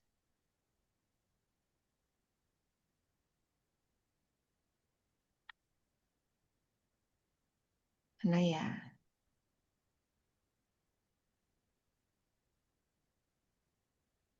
nah ini. Kalau di luar negeri, kalau yang harta dimiliki sebelum 2015 itu 11, kalau dalam negeri 6%, kalau luar negeri 8%. Tapi kalau untuk yang harta dimiliki 16 sampai 20, ini 12, 14, dan 18. Itu ya Bu ya. Oke. Lanjutannya adalah untuk persyaratan jika ada ikut TA, tidak ikut PPS, boleh ikut PPS. Nah ini dia, mesti konsultasi. Kadang ada yang nggak bolehin gitu ya, nggak bolehin. Karena kemarin klien saya sih nggak ikut BPS. Tapi saya karena ada surat panggilan pajak gara-gara klien saya itu depositonya lupa dilaporkan. Ya akhirnya boleh ikut BPS karena itu pajak terendah sih dibandingkan meskipun pajaknya sekitar 6 atau 8% tetap terendah, nggak ada daripada bayar 30%. Jika ada ikut BPS tapi hanya ikut kedua apa boleh ikut BPS? Boleh, boleh. Asal udah ikut BPS, boleh ikut yang BPS 1 ataupun 2. Ibu Yulian Kristiani, kalau dividen emiten saham masuk RDN dan beli emiten saham trading jangka pendek, bagaimana pelaporannya? Dividen dari emiten saham itu ya dilaporkan seperti tadi, ketika direinvestasikan, dibelikan saham lagi, ya dilapor di reporting. Ketika memang diambil dananya, asalkan bisa diinvestasikan ke produk berbagai macam tadi, itu ya bebas pajak. Tapi di reporting. Sama Bu, RDN ataupun sama pun sama. Bu Santi, kita punya investasi di luar negeri, di negara sumber sudah dipotong pajak. Tapi saat melaporkan di SPT ada kekeliruan, misalnya SPT dilaporkan 1,5 M, sementara menurut AR nilainya 2 M. Apakah karena kekeliruan laporan ini ada potensi pajak? Ini berarti sudah dapat surat cinta apa belum? Ya memang kadang pembuktian ya. Kalau sampai ternyata, apalagi nilai harga mata uang asing kan, itu pasti dulu dideklarnya mata uang asing dulu. Kalau bisa dibuktikan dulu belinya harganya berapa, disimpan dan ditunjukin dulu saya belinya segini, misalnya 400.000 US. Dan harga waktu itu tuh berapa? Mungkin bisa dibuktikan dari uang rupiahnya yang transfer berapa nilainya. Lebih bagus lagi. Jadi ya seperti itu. Kalau memang 1,5 M, 1,5 M. Tapi kalau ternyata 2 M, ya nih, either mau lewat TA ataupun pembetulan. Tapi kalau bisa sampai 5 tahun terakhir masih bisa, tapi kalau sudah lewat 5 tahun nggak bisa. Pastikan dananya cukup untuk menambah 500 jutanya. Bu Yanti, jika masuk asuransi tradisional perlu dicatat di bagian harta, betul. Dan ini apakah mau diakui pengurang preminya di penghasilan? Enggak. Jadi untuk eh, apa asuransi orang pribadi tidak mengurangi pajak. Mengurangi pajak itu hanya di badan, itu pun yang program asuransi seperti pensiun. Dan untuk yang kayak asuransi kesehatan, asuransi jiwa, asuransi dwi guna, itu nggak bisa mengurangi pajak, bisa menambah PP 21 baru mengurangi pajak atas laba badan usahanya. Ini lagi saya bahas sih. Nanti kapan-kapan saya bikin seminarnya, ikut ya kalau yang punya badan usaha. Karena ini sangat bagus, gimana kita bermain dan pelaporan pajaknya, pelaporan jurnalnya juga seperti apa. Oke, eh, dari Samsung nih, nggak sebut namanya. Warisan LM apakah dihitung capital gain-nya oleh KPP? Betul banget. Saya sudah kena pemeriksaan gara-gara LM ini yang hilang. Dia tagih keuntungannya kena pajak. Apalagi yang dia laporkan sempat gede, makin melotot aja itu apa AR-nya. Gitu ya Pak. Jadi lapor LM boleh terang-terangan. Apalagi kalau ngelapornya dividennya dilaporkan LM. Pastikan setelah 3 tahun tepat diganti cairkan lagi. Kalau kalau enggak bertumbuk-tumbuh harta LM itu kan memang menjanjikan ya. Dalam kurun waktu bertahun-tahun kalau naik sekitar 5-10% dari LM aja bisa luar biasa itu. Bisa sampai belum belum 10 tahun udah bisa 1 lipat ya. Sedangkan bunga tabungan deposito aja cuman berapa. Tapi ya hati-hati. Waris properti yang ada di luar negeri juga dihitung capital gain-nya. Ya, capital gain di sana tergantung negaranya dan capital gain di Indonesia. Nah, makanya untuk jual properti luar negeri ini sepanjang PMK yang tadi nomor 18/2013 tentang bebas pajak untuk penghasilan luar negeri, ini bisa masuk. Jadi kalau sekarang mumpung peraturan itu masih ada, memang punya aset di luar negeri, nggak kepake ya, nggak mau diwariskan ke anak, jual aja sekarang. Jual, terus kemudian kena pajak-pajaknya, nanti bisa pajak-pajak diperhitungkan. Kalau memang pajaknya itu dihitungkan ulang di Indonesia lebih besar pajak di sana, ya udah laporkan sebagai penghasilan tidak final. Tapi kalau pajaknya di sana lebih kecil dibandingkan pajak di Indonesia di model yang tidak finalnya, yaitu progresif sampai 35%, ya lebih baik Bapak Ibu boleh melakukan dengan direpatriasi ke Indonesia, diinvestasikan di Indonesia, diberikan produk-produk Indonesia, dan akhirnya didapat apa namanya dilaporkan bebas pajak. Itu tuh sama ya, sama dengan dividen. Pak Made, kalau di luar negeri pajak bisa dihindari dengan mendaftarkan tanah menggunakan trust fund. Yes, betul Pak. Bahkan di kemarin saya juga di Amerika belajar sama teman saya di sana ada living trust. eh Kemudian nama orang tua dan anak saat orang tua meninggal otomatis aset jadi milik anak. Karena di sana di trust fund itu dibelikan asuransi, Pak. Nggak cuman diserahkan ke trust fund aja. Karena trust fund itu hanya mengelola harta Bapak dan pastinya itu sudah ada asuransi-asuransi untuk membayar itu semua. Skema di Indonesia belum ada trust fund, tetap di Indonesia trust fund-nya produk yang tadi. Tadi sudah sama seperti trust fund. Jadi siapkan yang produk yang saya sampaikan itu Pak Made. Karena di Indonesia belum ada perusahaan trust fund. Yang ada baru di Singapura dan Amerika. Jadi gitu Pak. Dan trust fund itu sebenarnya sangat berguna buat kalau yang saya belajar sama salah satu tokoh yang memang menjadi menjadi perantara antara trust fund di Indonesia dan di Singapura yaitu Pak Trijoko. Itu juga mengajar kepada saya rata-rata trust fund yang bagus itu kan yang dibutuhkan adalah kalau di Singapura anaknya harus menjadi warga negara Singapura nantinya, minimum jadi PR. Yang kedua, anaknya masih balita, masih istilahnya di bawah umur, masih di bawah umur 18. Sedangkan orang tuanya masih muda. Jadi transfer itu digunakan kalau di Singapura tuh alasannya itu. Kalau kita sudah tua, anak kita sudah dewasa, paling bagus ya disediakan program asuransi di Indonesia. Kita punya asuransi luar negeri gimana? Sama. Asuransi di luar negeri pun juga pengurusannya enggak gampang. Saya lupa tunjukkan ya bahwa di Singapura itu ada sekitar 80.000 nasabah yang tidak, 8.000 eh, polis yang tidak bertuan, artinya sudah nggak ada yang mau nyairkan lagi. Orangnya sudah meninggal padahal. Karena apa? Udah nggak worth it. Antara biaya ada biaya probate-nya, segala macam tuh ribet. Jadi siapkan punya asuransi luar negeri boleh, tapi siapkan asuransi di Indonesia. Supaya buat nanti biaya probate-nya, biaya akomodasinya tuh disiapkan untuk membayarkan itu semua. Dari Pak Agus, bila rumah sudah dilapor di SPT 1 miliar di tahun 2000 dan dilaporkan SPT secara konstan dengan nilai yang sama 1 miliar sampai dengan 2000. Dan rumah itu diwariskan ke anak tahun 25, apakah BPADB dihitung dari nilai 1 miliar tersebut atau NJOP terakhir? Pasti NJOP terakhir. Tapi tidak ada capital gain-nya lagi di Indonesia itu. Jadi misalnya tadi 1 miliar, ternyata lakunya 2 miliar. Dicatatnya tetap sama, karena harga perolehan di harta untuk khusus tanah dan bangunan itu berdasarkan harga perolehan.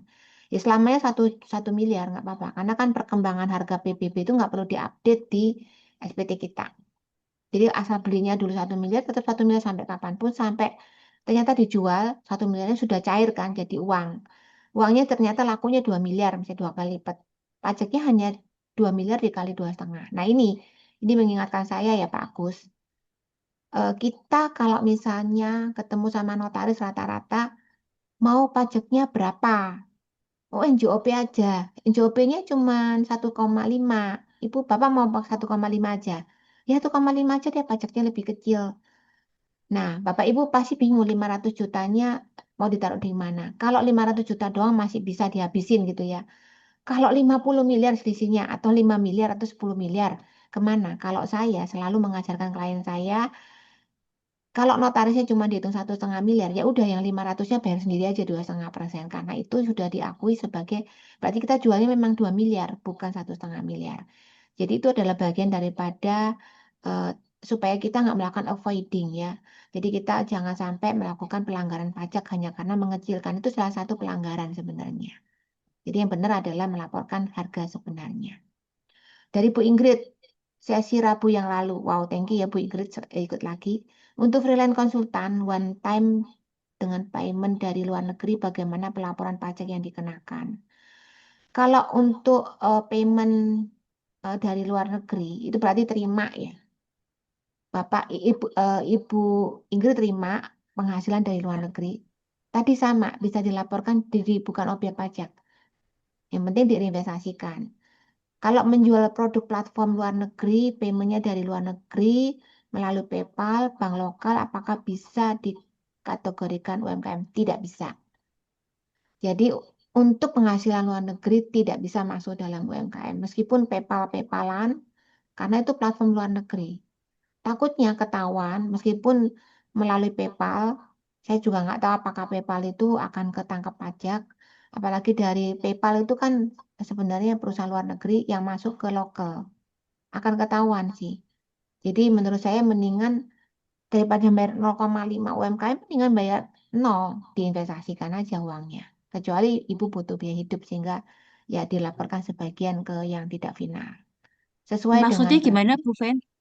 Maaf, ya Bu Bu, Fen. Jadi maksudnya gimana, Bu? Itu kan nggak bisa dimasukkan sebagai UMKM gitu ya. tak bisa. Terus kita lapornya sebagai apa, Bu? Penghasilan luar negeri. Ada kolomnya penghasilan luar negeri. Oh, gitu. Iya. Pajaknya berarti sesuai dengan yang berlaku.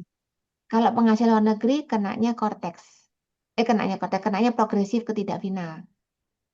Jadi Oh, kalau ibu ingin bebas pajak, tadi yang saya ajarkan seperti dividen, direinvestasikan, dibelikan produk Indonesia, berbagai macam produk, terus mm-mm. kemudian selama 3 tahun direinvestasikan, baru ditarik dananya, baru bebas pajak. Hmm, oke, oke. Dari penghasilan luar negeri ya, oke. Ya, Nanti Bu. pelaporannya kalau bingung, Mm-mm. sama saya aja saya bantuin. Karena memang penghasilan luar negeri kalau yang di SPT yang lama itu pakai form khusus. Sedangkan Hmm. untuk yang sekarang di Cortex sudah disiapkan di bagian 33 modul tadi. 33 poin itu salah satunya ada penghasilan negeri, tinggal diisi kolomnya. Jadi sekarang udah nggak pakai form khusus yang di Cortex nanti. Tapi ya gitu, kenanya pajak progresif. Kalau ibu nggak rela, mendingan Hmm. diinvestasikan, titipkan aja produk yang sekalian yang nggak kena pajak, yaitu investasi yang diasuransi untuk program pensiun, untuk Hmm. itu. Bu, maaf Bu, mau nanya lagi pajak progresifnya itu apa namanya? Gradingnya seperti apa ya Bu? Kalau penghasilan luar negeri? Sama 5% 60 juta pertama dan itu akan digabung. Misalnya Bu Ingrid dapat gaji dari perusahaan gitu ya. Hmm. Eh, nah, gaji dari perusahaan itu kan tidak final. Meskipun Ya. sudah ada bukti potong 1721A1, ketika ada tambahan penghasilan lain-lain dari luar negeri, penghasilan dari menjual emas, penghasilan dari apa namanya, pokoknya apapun yang dapat tanggal penghasilan tidak final, dari komisi, segala macam, digabunglah. Ternyata sudah sampai 30%, sudah lebih dari 500 juta. Maka apapun yang ibu dapat dari luar negeri, kenanya 30%. Kalau digabung lagi totalnya lebih dari 5 miliar, kenanya 35%. Hmm. Sakit hati kan Bu sepertiganya. Maka caranya negara Indonesia memberikan luar biasa instrumen yang bagus, peraturan yang bagus ini, yaitu dengan PMK 18 ini, supaya dananya direinvestasikan dan diberikan produk investasi di Indonesia. Asal harus dibawa pulang, Bu. Gak boleh nangkring di PayPal. Harus langsung dibawa Hmm. pulang di bank lokal. Tuh. Oke. Ya, makasih Bu. Oke. Nanti Ibu boleh ngobrol saya, Bu, ambil sesi one on one-nya. Ya, Bu, nanti kita lanjutkan di one on one. Ya, yes, thank you. Dari SME Kids, jika misal orang tua sudah pensiun 10 tahun lalu, menerima dana pensiun tiap bulan dan juga dana pensiun suaminya yang telah meninggal, namun jumlahnya di bawah PTKP, saat ini apakah perlu dilaporkan SPT dari 10 tahun lalu sampai sekarang? Setahu STAU itu pas tahu cukup yang sekarang aja karena punya aset rumah.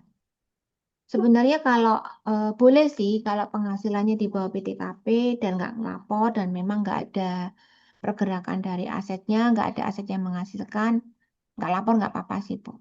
Jadi artinya statusnya non efektif aja gitu. Karena kebetulan pensiun itu sudah bebas, sudah dipotong pajak sih Bu, secara seperti pajak karyawan. Pak Agus, kalau harta dalam obligasi bagaimana diwariskan ke anak setelah orang tua meninggal? Apakah obligasi tersebut harus dijual dulu dan berapa pajak warisnya? Wah, ini pertanyaan yang sangat, sangat bagus ya. Memang banyak orang yang bilang mendingan bunganya tinggian di obligasi dibandingkan di asuransi. Jadi bagusan naruh uangnya di obligasi. Nah, ini satu mengingatkan saya lagi bahwa obligasi itu ketika seseorang tutup usia, meskipun baru akan dijual usianya 5 tahun lagi nilai obligasinya, dia akan di cut off saat itu. Begitu kita ngelapor meninggal gitu ya, langsung semua rekening bank, deposito, obligasi di freeze sampai ada surat keterangan waris. Kita harus ke notaris dulu, bikin fatwa waris. Ini dana akan dikuasakan ke siapa untuk pencairannya dan bahkan akan dibagi ke siapa aja. Nah, setelah itu dicairkan, nah itu eh, langsung dicairkan dia meskipun harganya rugi atau apa. Jadi makanya kalau obligasi itu kelihatannya menjanjikan, tapi kalau dijual bukan di saat harga pasar yang bagus, ya rugi, walaupun sudah terima kupon-kuponnya. Karena kan faktor pengalinya adalah nilai awal ya. Dan warisannya bebas pajak, karena itu uang liquid. Yang kena pajak tidak liquid aja di Indonesia. Bagus sih, kalau di tempat lain, negara lain tuh uang cash pun kena pajak. Di Amerika tuh kena pajak atas itu, atas semua uang cash maupun uang yang liquid dan tidak liquidnya. Kalau waris kan saham perusahaan tertutup apa kena pajak? Hmm, sepanjang sahamnya tidak naik, nggak kena pajak. Nggak ada apa goodwill yang membuat hartanya, nilai sahamnya, value-nya naik. Kalau naik ya kena capital gain. Bu Santi tadi kena SP23. Oke, tadi sudah dijawab ya, Bu ya. Bapak Georgia, Bu, kalau hibah uang tunai dari orang tua ke anak, jika orang tua tidak punya NPWP, apakah kena pajak? Tergantung nilainya. Kalau nilainya kecil ya nggak kena. Asal dibikin surat di atas 1 miliar tuh pakai notaris. Di bawah 1 miliar pakai surat di bawah tangan. Oh, aplikasinya lagi error ya? Nggak bisa ya? Sebentar saya cek. Eh, bentar.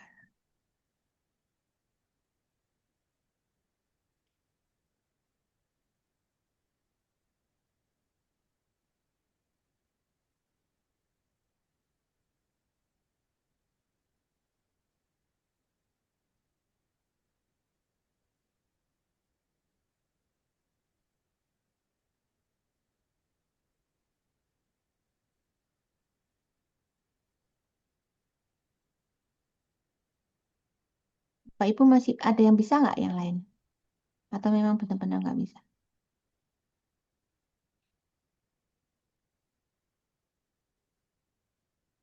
Dek, Ya, Mami gimana? ngantuk loh, Dek. Ah, Udah tidur yuk. iya, di formnya ya. Tadi saya bisa absen.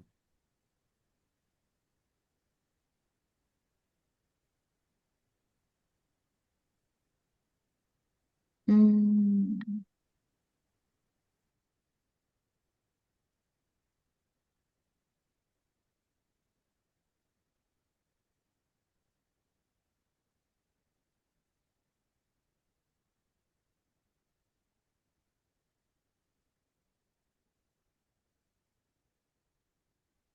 Ada yang udah bisa masuk sih, Bu. Tadi yang error, beberapa udah masuk sih, Bu. Udah Jadi mungkin coba Ibu pakai ngantuk hand saya. yang tadi Bu Yanti. Oke, Bu Lili, untuk warisan LM, apakah harga modulnya dihitung dengan harga sewaktu LM tersebut diterima atau misalnya orang tua terima 700.000 per gram ketika orang tua meninggal? Ya, ini pertanyaan bagus juga. Berarti ketika anak menerima warisan 1,6 juta gram, ketika anak mau jual, harganya 2 juta, dikenakan capital gain-nya 400. Betul, betul. Jadi untuk terima warisan atas LM. Jadi LM itu nggak akan kena capital gain ketika diwariskan. Jadi ketika harganya dari 700.000 mamanya beli, diakui di SPT-nya dia udah jadi harga harga pasar yang saat dia terima, yaitu 1,6. Tapi kalau dia buru-buru jual, dia dapat keuntungan 400.000 aja, dia akan kena pajak atas 400.000 aja per gramnya. Asuransi kesehatan tradisional, lapornya gimana? Apakah tiap tahun hangus? Kalau tiap tahun hangus nggak perlu dilapor, Bu. Yang tanya siapa tadi? Beli saya. Tadi di screen pendapatan luar negeri bukan objek pajak. Bukan bunga bank rekening luar negeri nggak kena pajak, Kak. Kalau kita jual saham atau reksadanya ada gainnya juga nggak kena pajak. Jadi pendapatan luar negeri itu ya termasuk bunga, termasuk keuntungan reksadana, termasuk keuntungan dari Bitcoin kalau kita memang cairkan. Saat cairkan kita hitungannya. Itu kalau cair itu kan nggak perlu. Kalau yang tadi kripto nggak perlu. Hanya untuk dari yang saham luar negeri itu pasti kena. Kenanya ke progresif. Reksadana kena. Kalau dari luar negeri, capital gain-nya, keuntungannya, bunganya itu kena progresif. Jadi kalau mau nggak kena, ya direinvestasikan, dilaporkan di reporting. Jika nasabah membeli UP Jiwa kemudian terjadi meninggal dunia, sedangkan anaknya sudah pindah WNA, apakah bisa tetap warisan? UP Jiwa ya, meninggal dunia. Bisa, kalau setahu saya untuk penerima warisnya warga negara asing bisa. Tapi biasanya kalau yang pengalaman saya di company saya, eh, mencoba mempertahankan WNI-nya karena mesti punya rekening di Indonesia. Jadi pastikan itu punya. Kalau mau dikuasakan kepada yang lain, asal ada surat kuasanya sih bisa aja. Untuk bagus kalau rumahnya tidak dijual tapi hanya balik nama saja ke anak gimana? Balik nama pun ada pajak. Ini kan ketika meninggal ya. Meninggal berarti ada pajak waris tetap. Yang bayar itu adalah atas tanah ini ketika rubah nama, balik nama, dialihkan. Dialihkan itu sudah kena pajak atas pengalian. 5% BPHTB tetap dari NJOP. Oh iya, dari NJOP betul, nggak dari harga jual. Maaf Bu, Kalau lapor, mau ya tanya Bu. gimana? Ya, Ya Pak. jadi ini nyambung dari pertanyaan yang pertama. Yang Heeh, misalnya di tahun 2000 itu dimasukin ke SPT orang tua 1 miliar. Kan itu dilaporin konstan 1 miliar sampai dengan tahun 2024. betul, Lalu di 2025 itu diwariskan ke anak dan tidak dijual rumahnya, tapi hanya balik nama saja maksudnya gitu. Nah, betul, iya. itu Nah, BPHTB-nya itu 5% dari 1 miliar atau dari NJOP terakhir NJOP 2025. terakhir bukan NJOP awal. NJOP Walaupun terakhir. Semua hanya NJOP terakhir. walaupun hanya balik nama, Bu, bukan Yes. dijual. Iya, BPN nggak mau pakai NJOP lama, Pak. Hmm, soalnya saya pikir tadinya Berdasarkan saat pakai ini.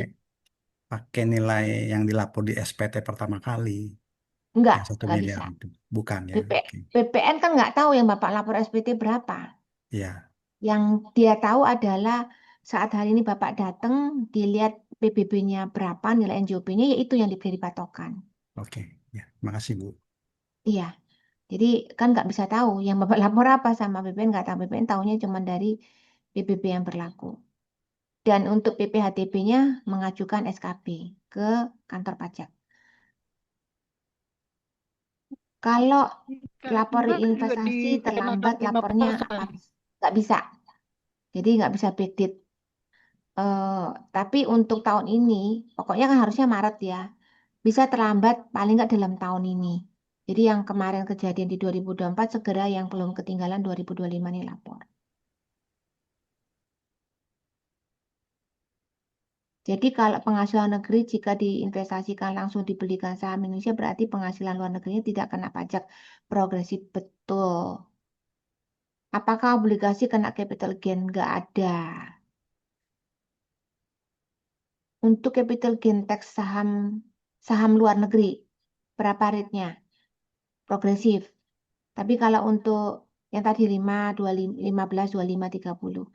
Tapi kalau untuk capital gain-nya di saham di Indonesia nggak ada.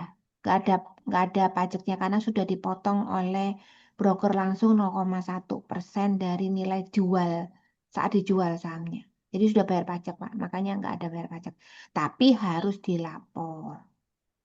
Bu Ida, Bu kalau investasinya ditaruh di asuransi termasuk dalam investasi yang tidak kena pajak. Apa katanya? Yang katanya apa katanya? Katanya jelas ya. Bu, kalau investasi yang ditaruh di asuransi termasuk dalam investasi yang tidak kena pajak. Apa kata-katanya jelas? Maksudnya Iya, gimana ya? maksudnya gini. Sorry nih, Bu. Oh, ini ketemu ya. Maksudnya gini, bahwa ada tulisan ditaruh di investasi, di asuransi itu bebas pajak gitu loh. Oh, Bahwa ke ada. sana saya ngelihat ada obligasi, ada reksadana, ada ini, ada itu gitu. Oke, saya share. Udah Pak, ini Pak. Pak, kasih. Makasih ya. Saya share ya. Ah, ah.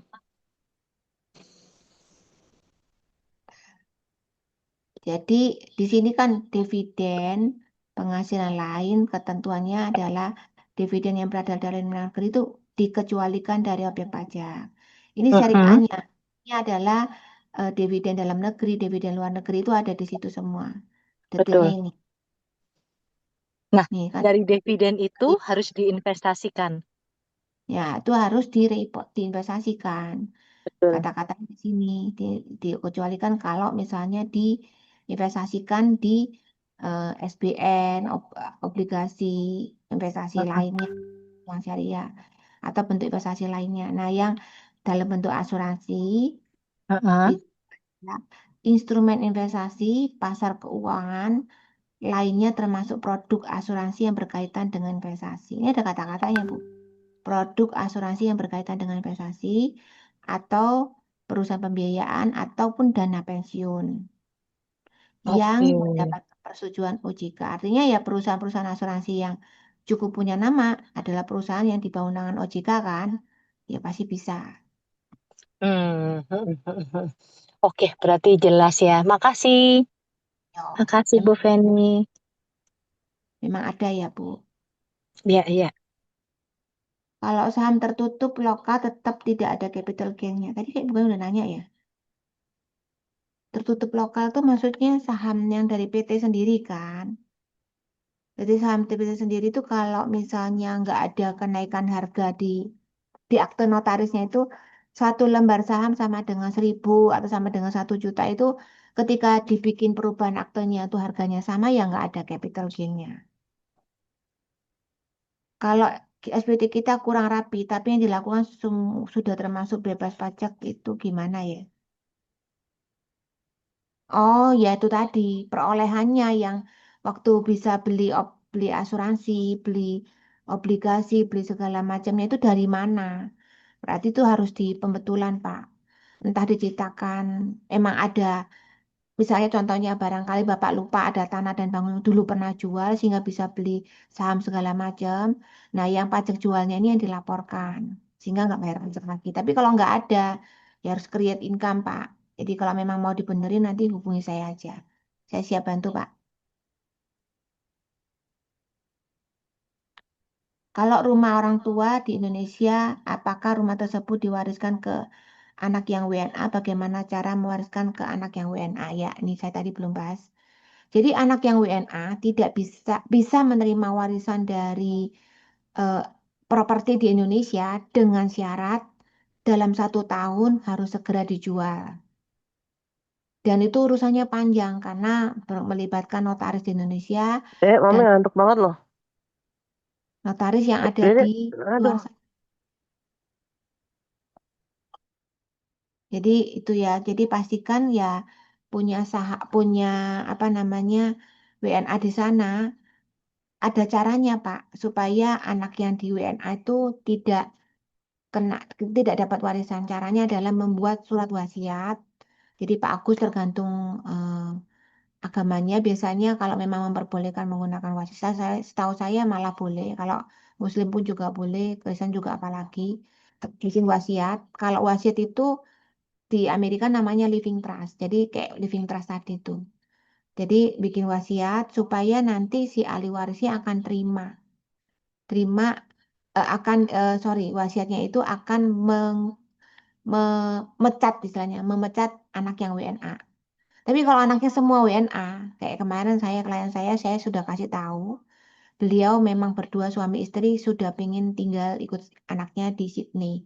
Jadi pelan-pelan dia jualin rukonya, tanahnya. Sampai kemarin juga dia itu harus beli rumah di Sydney gitu, karena rumah yang di sini mau dijual. Dan dia nanya sama saya gitu, gimana caranya?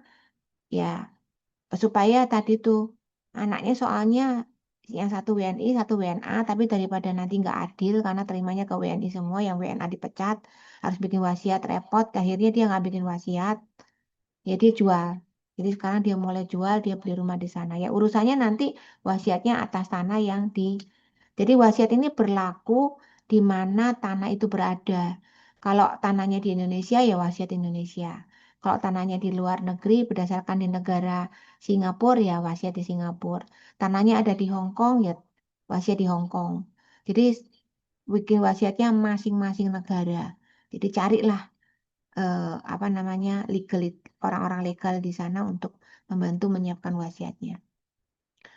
Dan tentunya anak WNA-nya ya kalau di negara yang sama dia masih bisa yang di negara Indonesia aja. Kalau terima properti Indonesia sebaiknya dipecat. Nah, supaya anaknya tetap dapat adil, biasanya ada perjanjian di bawah tangan antara misalnya titipin bagiannya dia ke kakaknya gitu. Saya soalnya udah pernah ngurus kayak gitu.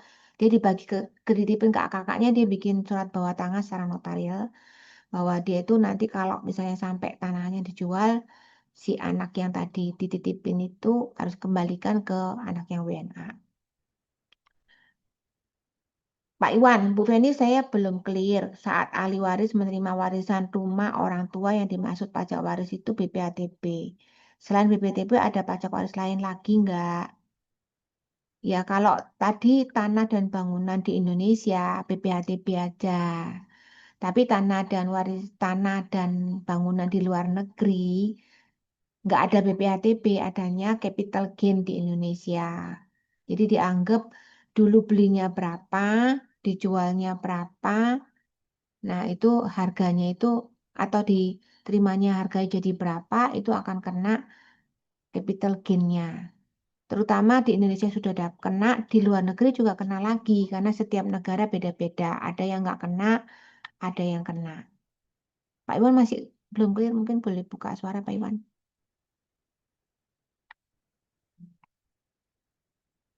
Oke, dari semikit ini masih ada 3 lagi. Jika SPT orang ortu yang tidak aktif pada saat aset rumah yang nantinya jika ditutup usia akan diwariskan ke anak, apakah lebih baik diaktifkan lagi NPWP-nya agar nanti untuk pajak rumahnya saat ganti nama bisa minta penghapusan pajak? Betul sih. Yang paling aman ya tetap diaktifkan supaya nanti pengurusan SKB-nya itu nggak repot. Tapi yang pasti selama arsipnya yang dulu terakhir masih ada, ya apa namanya nggak apa-apa sih gitu. Pokok terakhir lapor dan memang nggak ada perkembangan dalam bentuk uang tunai dan segala macam terlalu signifikan ya. Kalau nggak signifikan ya nggak apa-apa. Kalau ada pilihan dividen versus warisan, bagusan yang mana? Pilihan dividen versus warisan, bagus yang mana ya Bu? Ini maksudnya yang dibandingkan antara apanya ya Pak? Dividen itu kan penghasilan. Warisan itu dari mana? Warisan yang dari mana nih Pak? Saya rada bingung nih. Pak B. Pak B boleh buka suara Pak B atau Ibu? Kalau ada pilihan dividen versus warisan, bagus yang mana? Ya bagus yang warisan sih. Warisan dari asuransi atau dari mana nih? Aku jadi bingung nih. Warisannya apa Pak? Boleh diperjelas. Oke, dari Bu Santi tahun 2023 SPT dilaporkan ada piutang 700 juta. Apakah di sini ada potensi pajak? Kondisi seperti ini piutang akhirnya ada potensi pajak. Seperti apa piutang akhirnya? Kayak piutangnya dalam bentuk mata uang asing bisa kena pajak. Tapi kalau cuma rupiah enggak. Asal piutangnya enggak kena bunga, ya kena pajak atas bunganya. Tergantung sih Bu. Jadi itu atas penghasilan yang bertambah apa enggak. Piutang sih aman. Asal dilapor. Nggak ada kena potensi pajak. Oke, ada 2 lagi.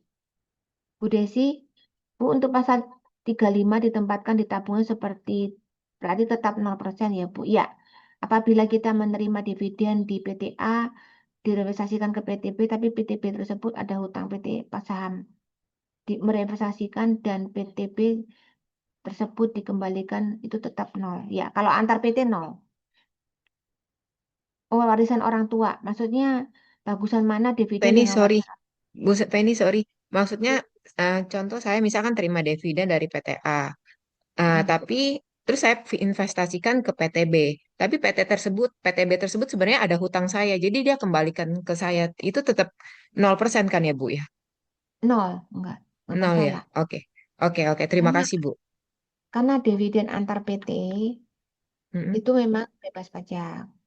Apalagi kalau Mm. itu berarti kan si PTA punya saham di PTB ya. Atau PTB kebalik, PTB punya saham di PTA. Pokoknya saling Jadi punya. Jadi saya mempunyai saham di PTA dan PTB. Tapi kebetulan PTA ini sudah menghasilkan dan PTB ini belum menghasilkan. Nah, PTB ini masih menghutang kepada saya gitu loh intinya. Ada hutang pemegang saham. Nah, PTA ini saya mendapatkan dividen. Nah, saya mau reinvestasikan dong supaya 0% kan, Bu. Saya perubahan akte untuk eh, kembalikan ke saya gitu loh. Jadi PTB ini saya rubah akte, tingkatin akte, dapat dong Jadi uang modal. menjadi modal dan kembalikan ke saya gitu loh. Itu masih 0% kan ya, Bu ya? Sepanjang menjadi modal bisa. Oh, Kalau oke, baik. cuma buat bayar utang nggak bisa. Iya, kita tingkatin modal gitu secara akte. Ke tingkatin Oke, modal bisa. oke, oke. Terima kasih, Bu. Iya. Kalau capital gain dari jumlah rumah di luar negeri, jual rumah di luar negeri diinvestasikan di Indonesia selama 3 tahun, seperti dividen, apakah tetap kena pajak atau bisa bebas? Bisa bebas. Bisa bebas, Pak. Saya sudah lakukan beberapa klien saya. Sedikit tanyakan masih sambung soal ortu yang NPWP-nya udah nggak efektif. Misalnya ibunya terima warisan rumah dari suami namun belum balik nama hingga sekarang. Rumah masih atas nama suami dan rencananya akan diwariskan ke anak. Bagaimana cara agar anak bisa mendapat penghapusan pajak dari balik nama nanti? eh Bisa sih, Pak. Caranya ya pembetulan SPT. Yang penting meninggalnya dari kapan. Kalau misalnya baru-baru ini masih lebih bagus. Jadi pembetulan SPT dimasukkan. Oh, kalau SPT-nya udah dilaporkan rumahnya kan. Kalau udah dilaporkan ya nggak apa-apa. Nah, sekarang yang ahli warisnya itu kan nggak cuma anak, ada ibunya.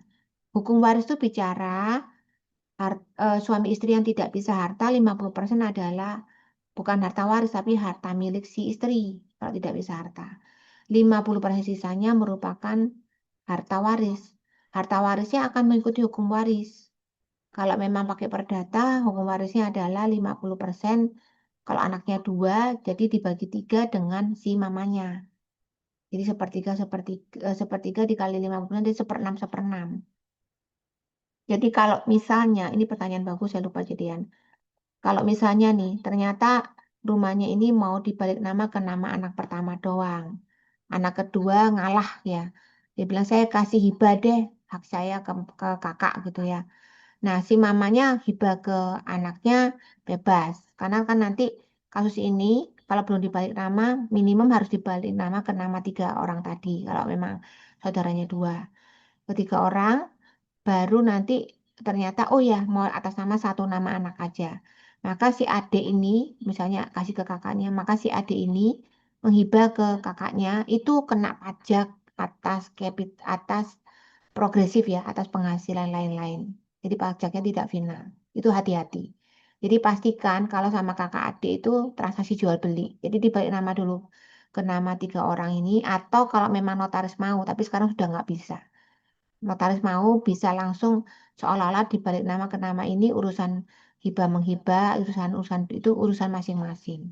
Itu bagian dari adanya dibereskan sendiri di depan notaris atau bagaimana. Tapi setahu saya sekarang nggak bisa harus balik nama ke ahli warisnya, baru mungkin diatasnamakan salah satu anaknya.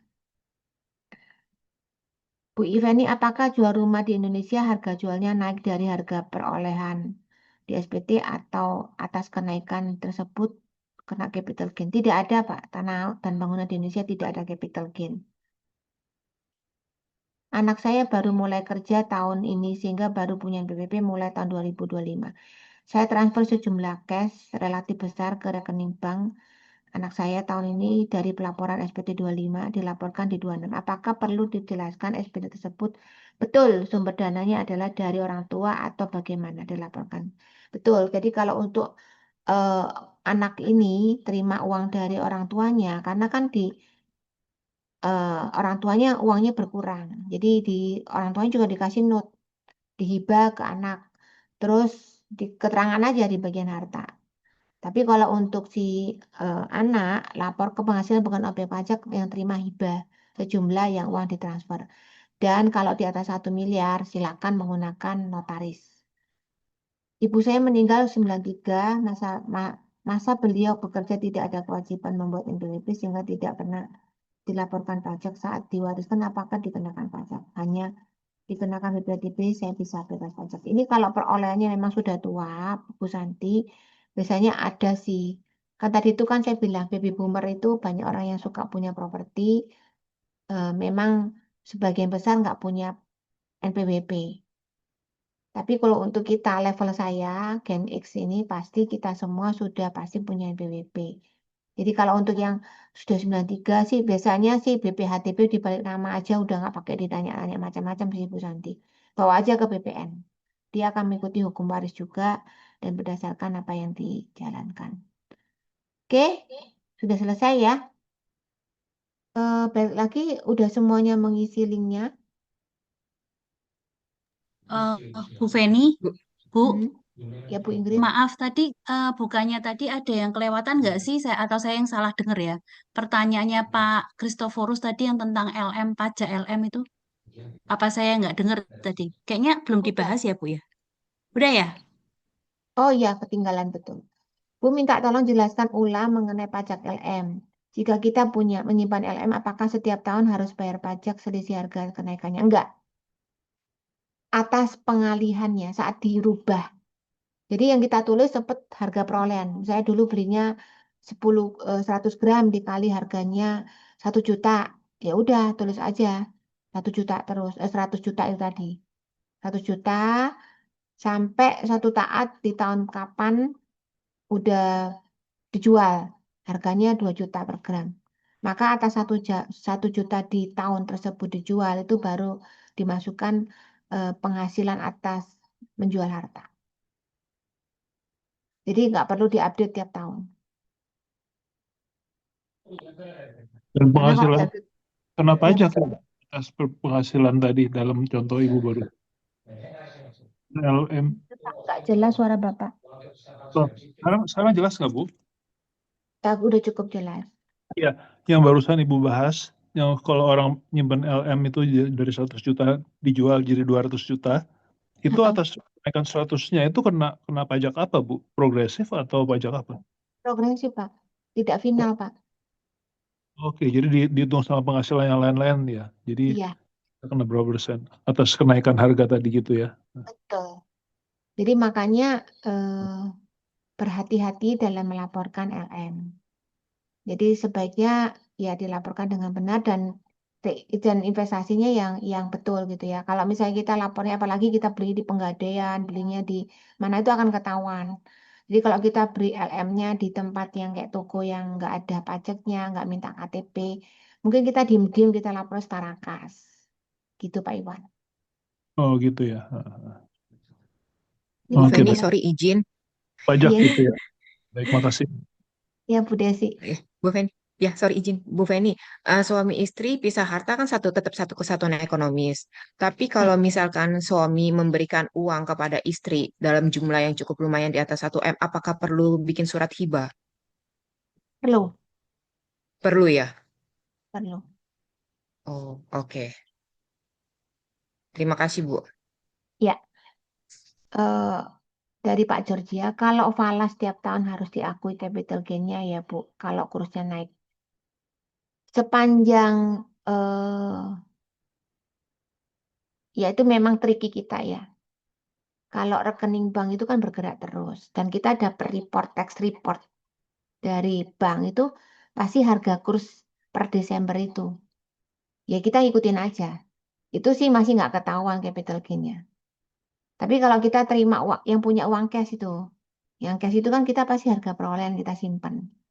100.000 dikali harga dolar masih 10.000 gitu misalnya. Berarti berapa? 1 miliar gitu ya. Ya udah, tulis aja 1 miliar aja. Nanti kalau misalnya berubah, ketika uang itu berubah menjadi rupiah masuk rekening misalnya. Nah itu kena capital gain. Itu kan rupiah, kecuali simpennya dolar. Maka mempertahankan dolar ke dolar masih aman. Selama nggak berubah masih aman. Jadi kalau Bapak Ibu punya dolar daripada dirupiahkan, ya pindahkan ke produk-produk dolar. Kan banyak sekarang produk dolar. Kalau penghasilan luar negeri yang sudah direinvestasikan, maka SPT dilaporkan reinvestasi saja atau penghasilan luar negeri dan reinvestasi di SPT.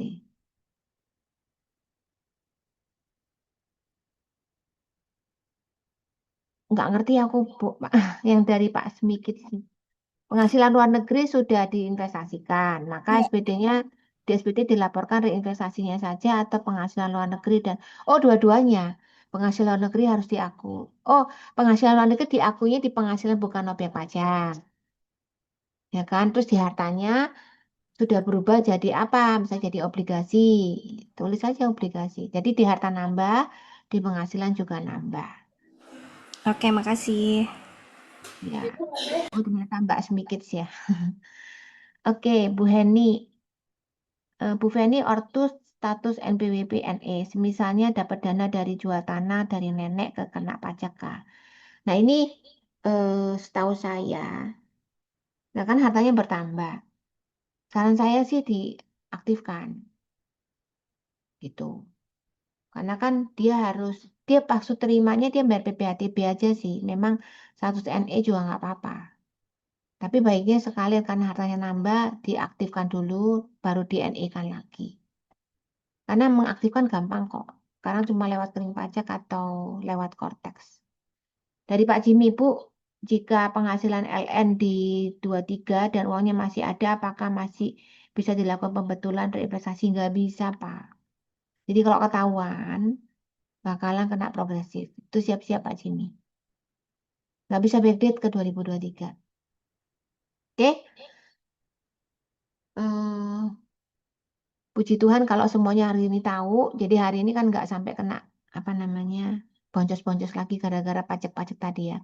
Yang dividen ini yang nggak yang Pak Jimmy ini nggak laporkan penghasilan negeri ya pasti kena resiko progresifnya ya siap-siap gitu. Kalau nggak dapet nggak ketahuan nih ya bersyukur bersyukur aja gitu. Oke, sebelum saya ajak ini ada yang boleh kasih testimoni, saya coba cek yang isi linknya ini. Oh, ada lumayan ya, ada sekitar ini. Saya coba. Boleh Bapak Ibu apa namanya mungkin memberikan testimoni dengan seminar ini.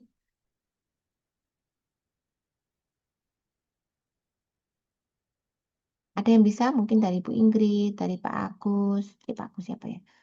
Pak siapa tadi yang suka nanya? Dari Bu Semikit, boleh tuh Bu. Boleh komen, kasih testimoni seminar yang Bapak Ibu ikuti hari ini gimana?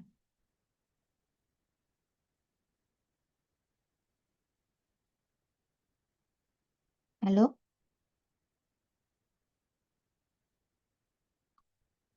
Oke, belum ada yang ini. Apa? Saya undi dulu ya.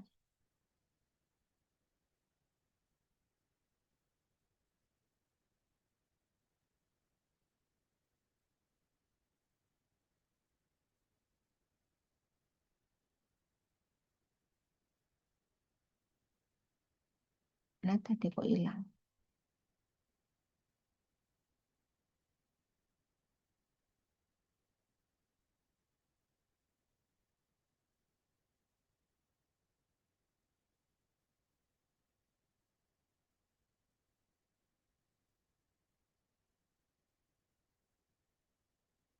Oke, kalau udah saya stop record.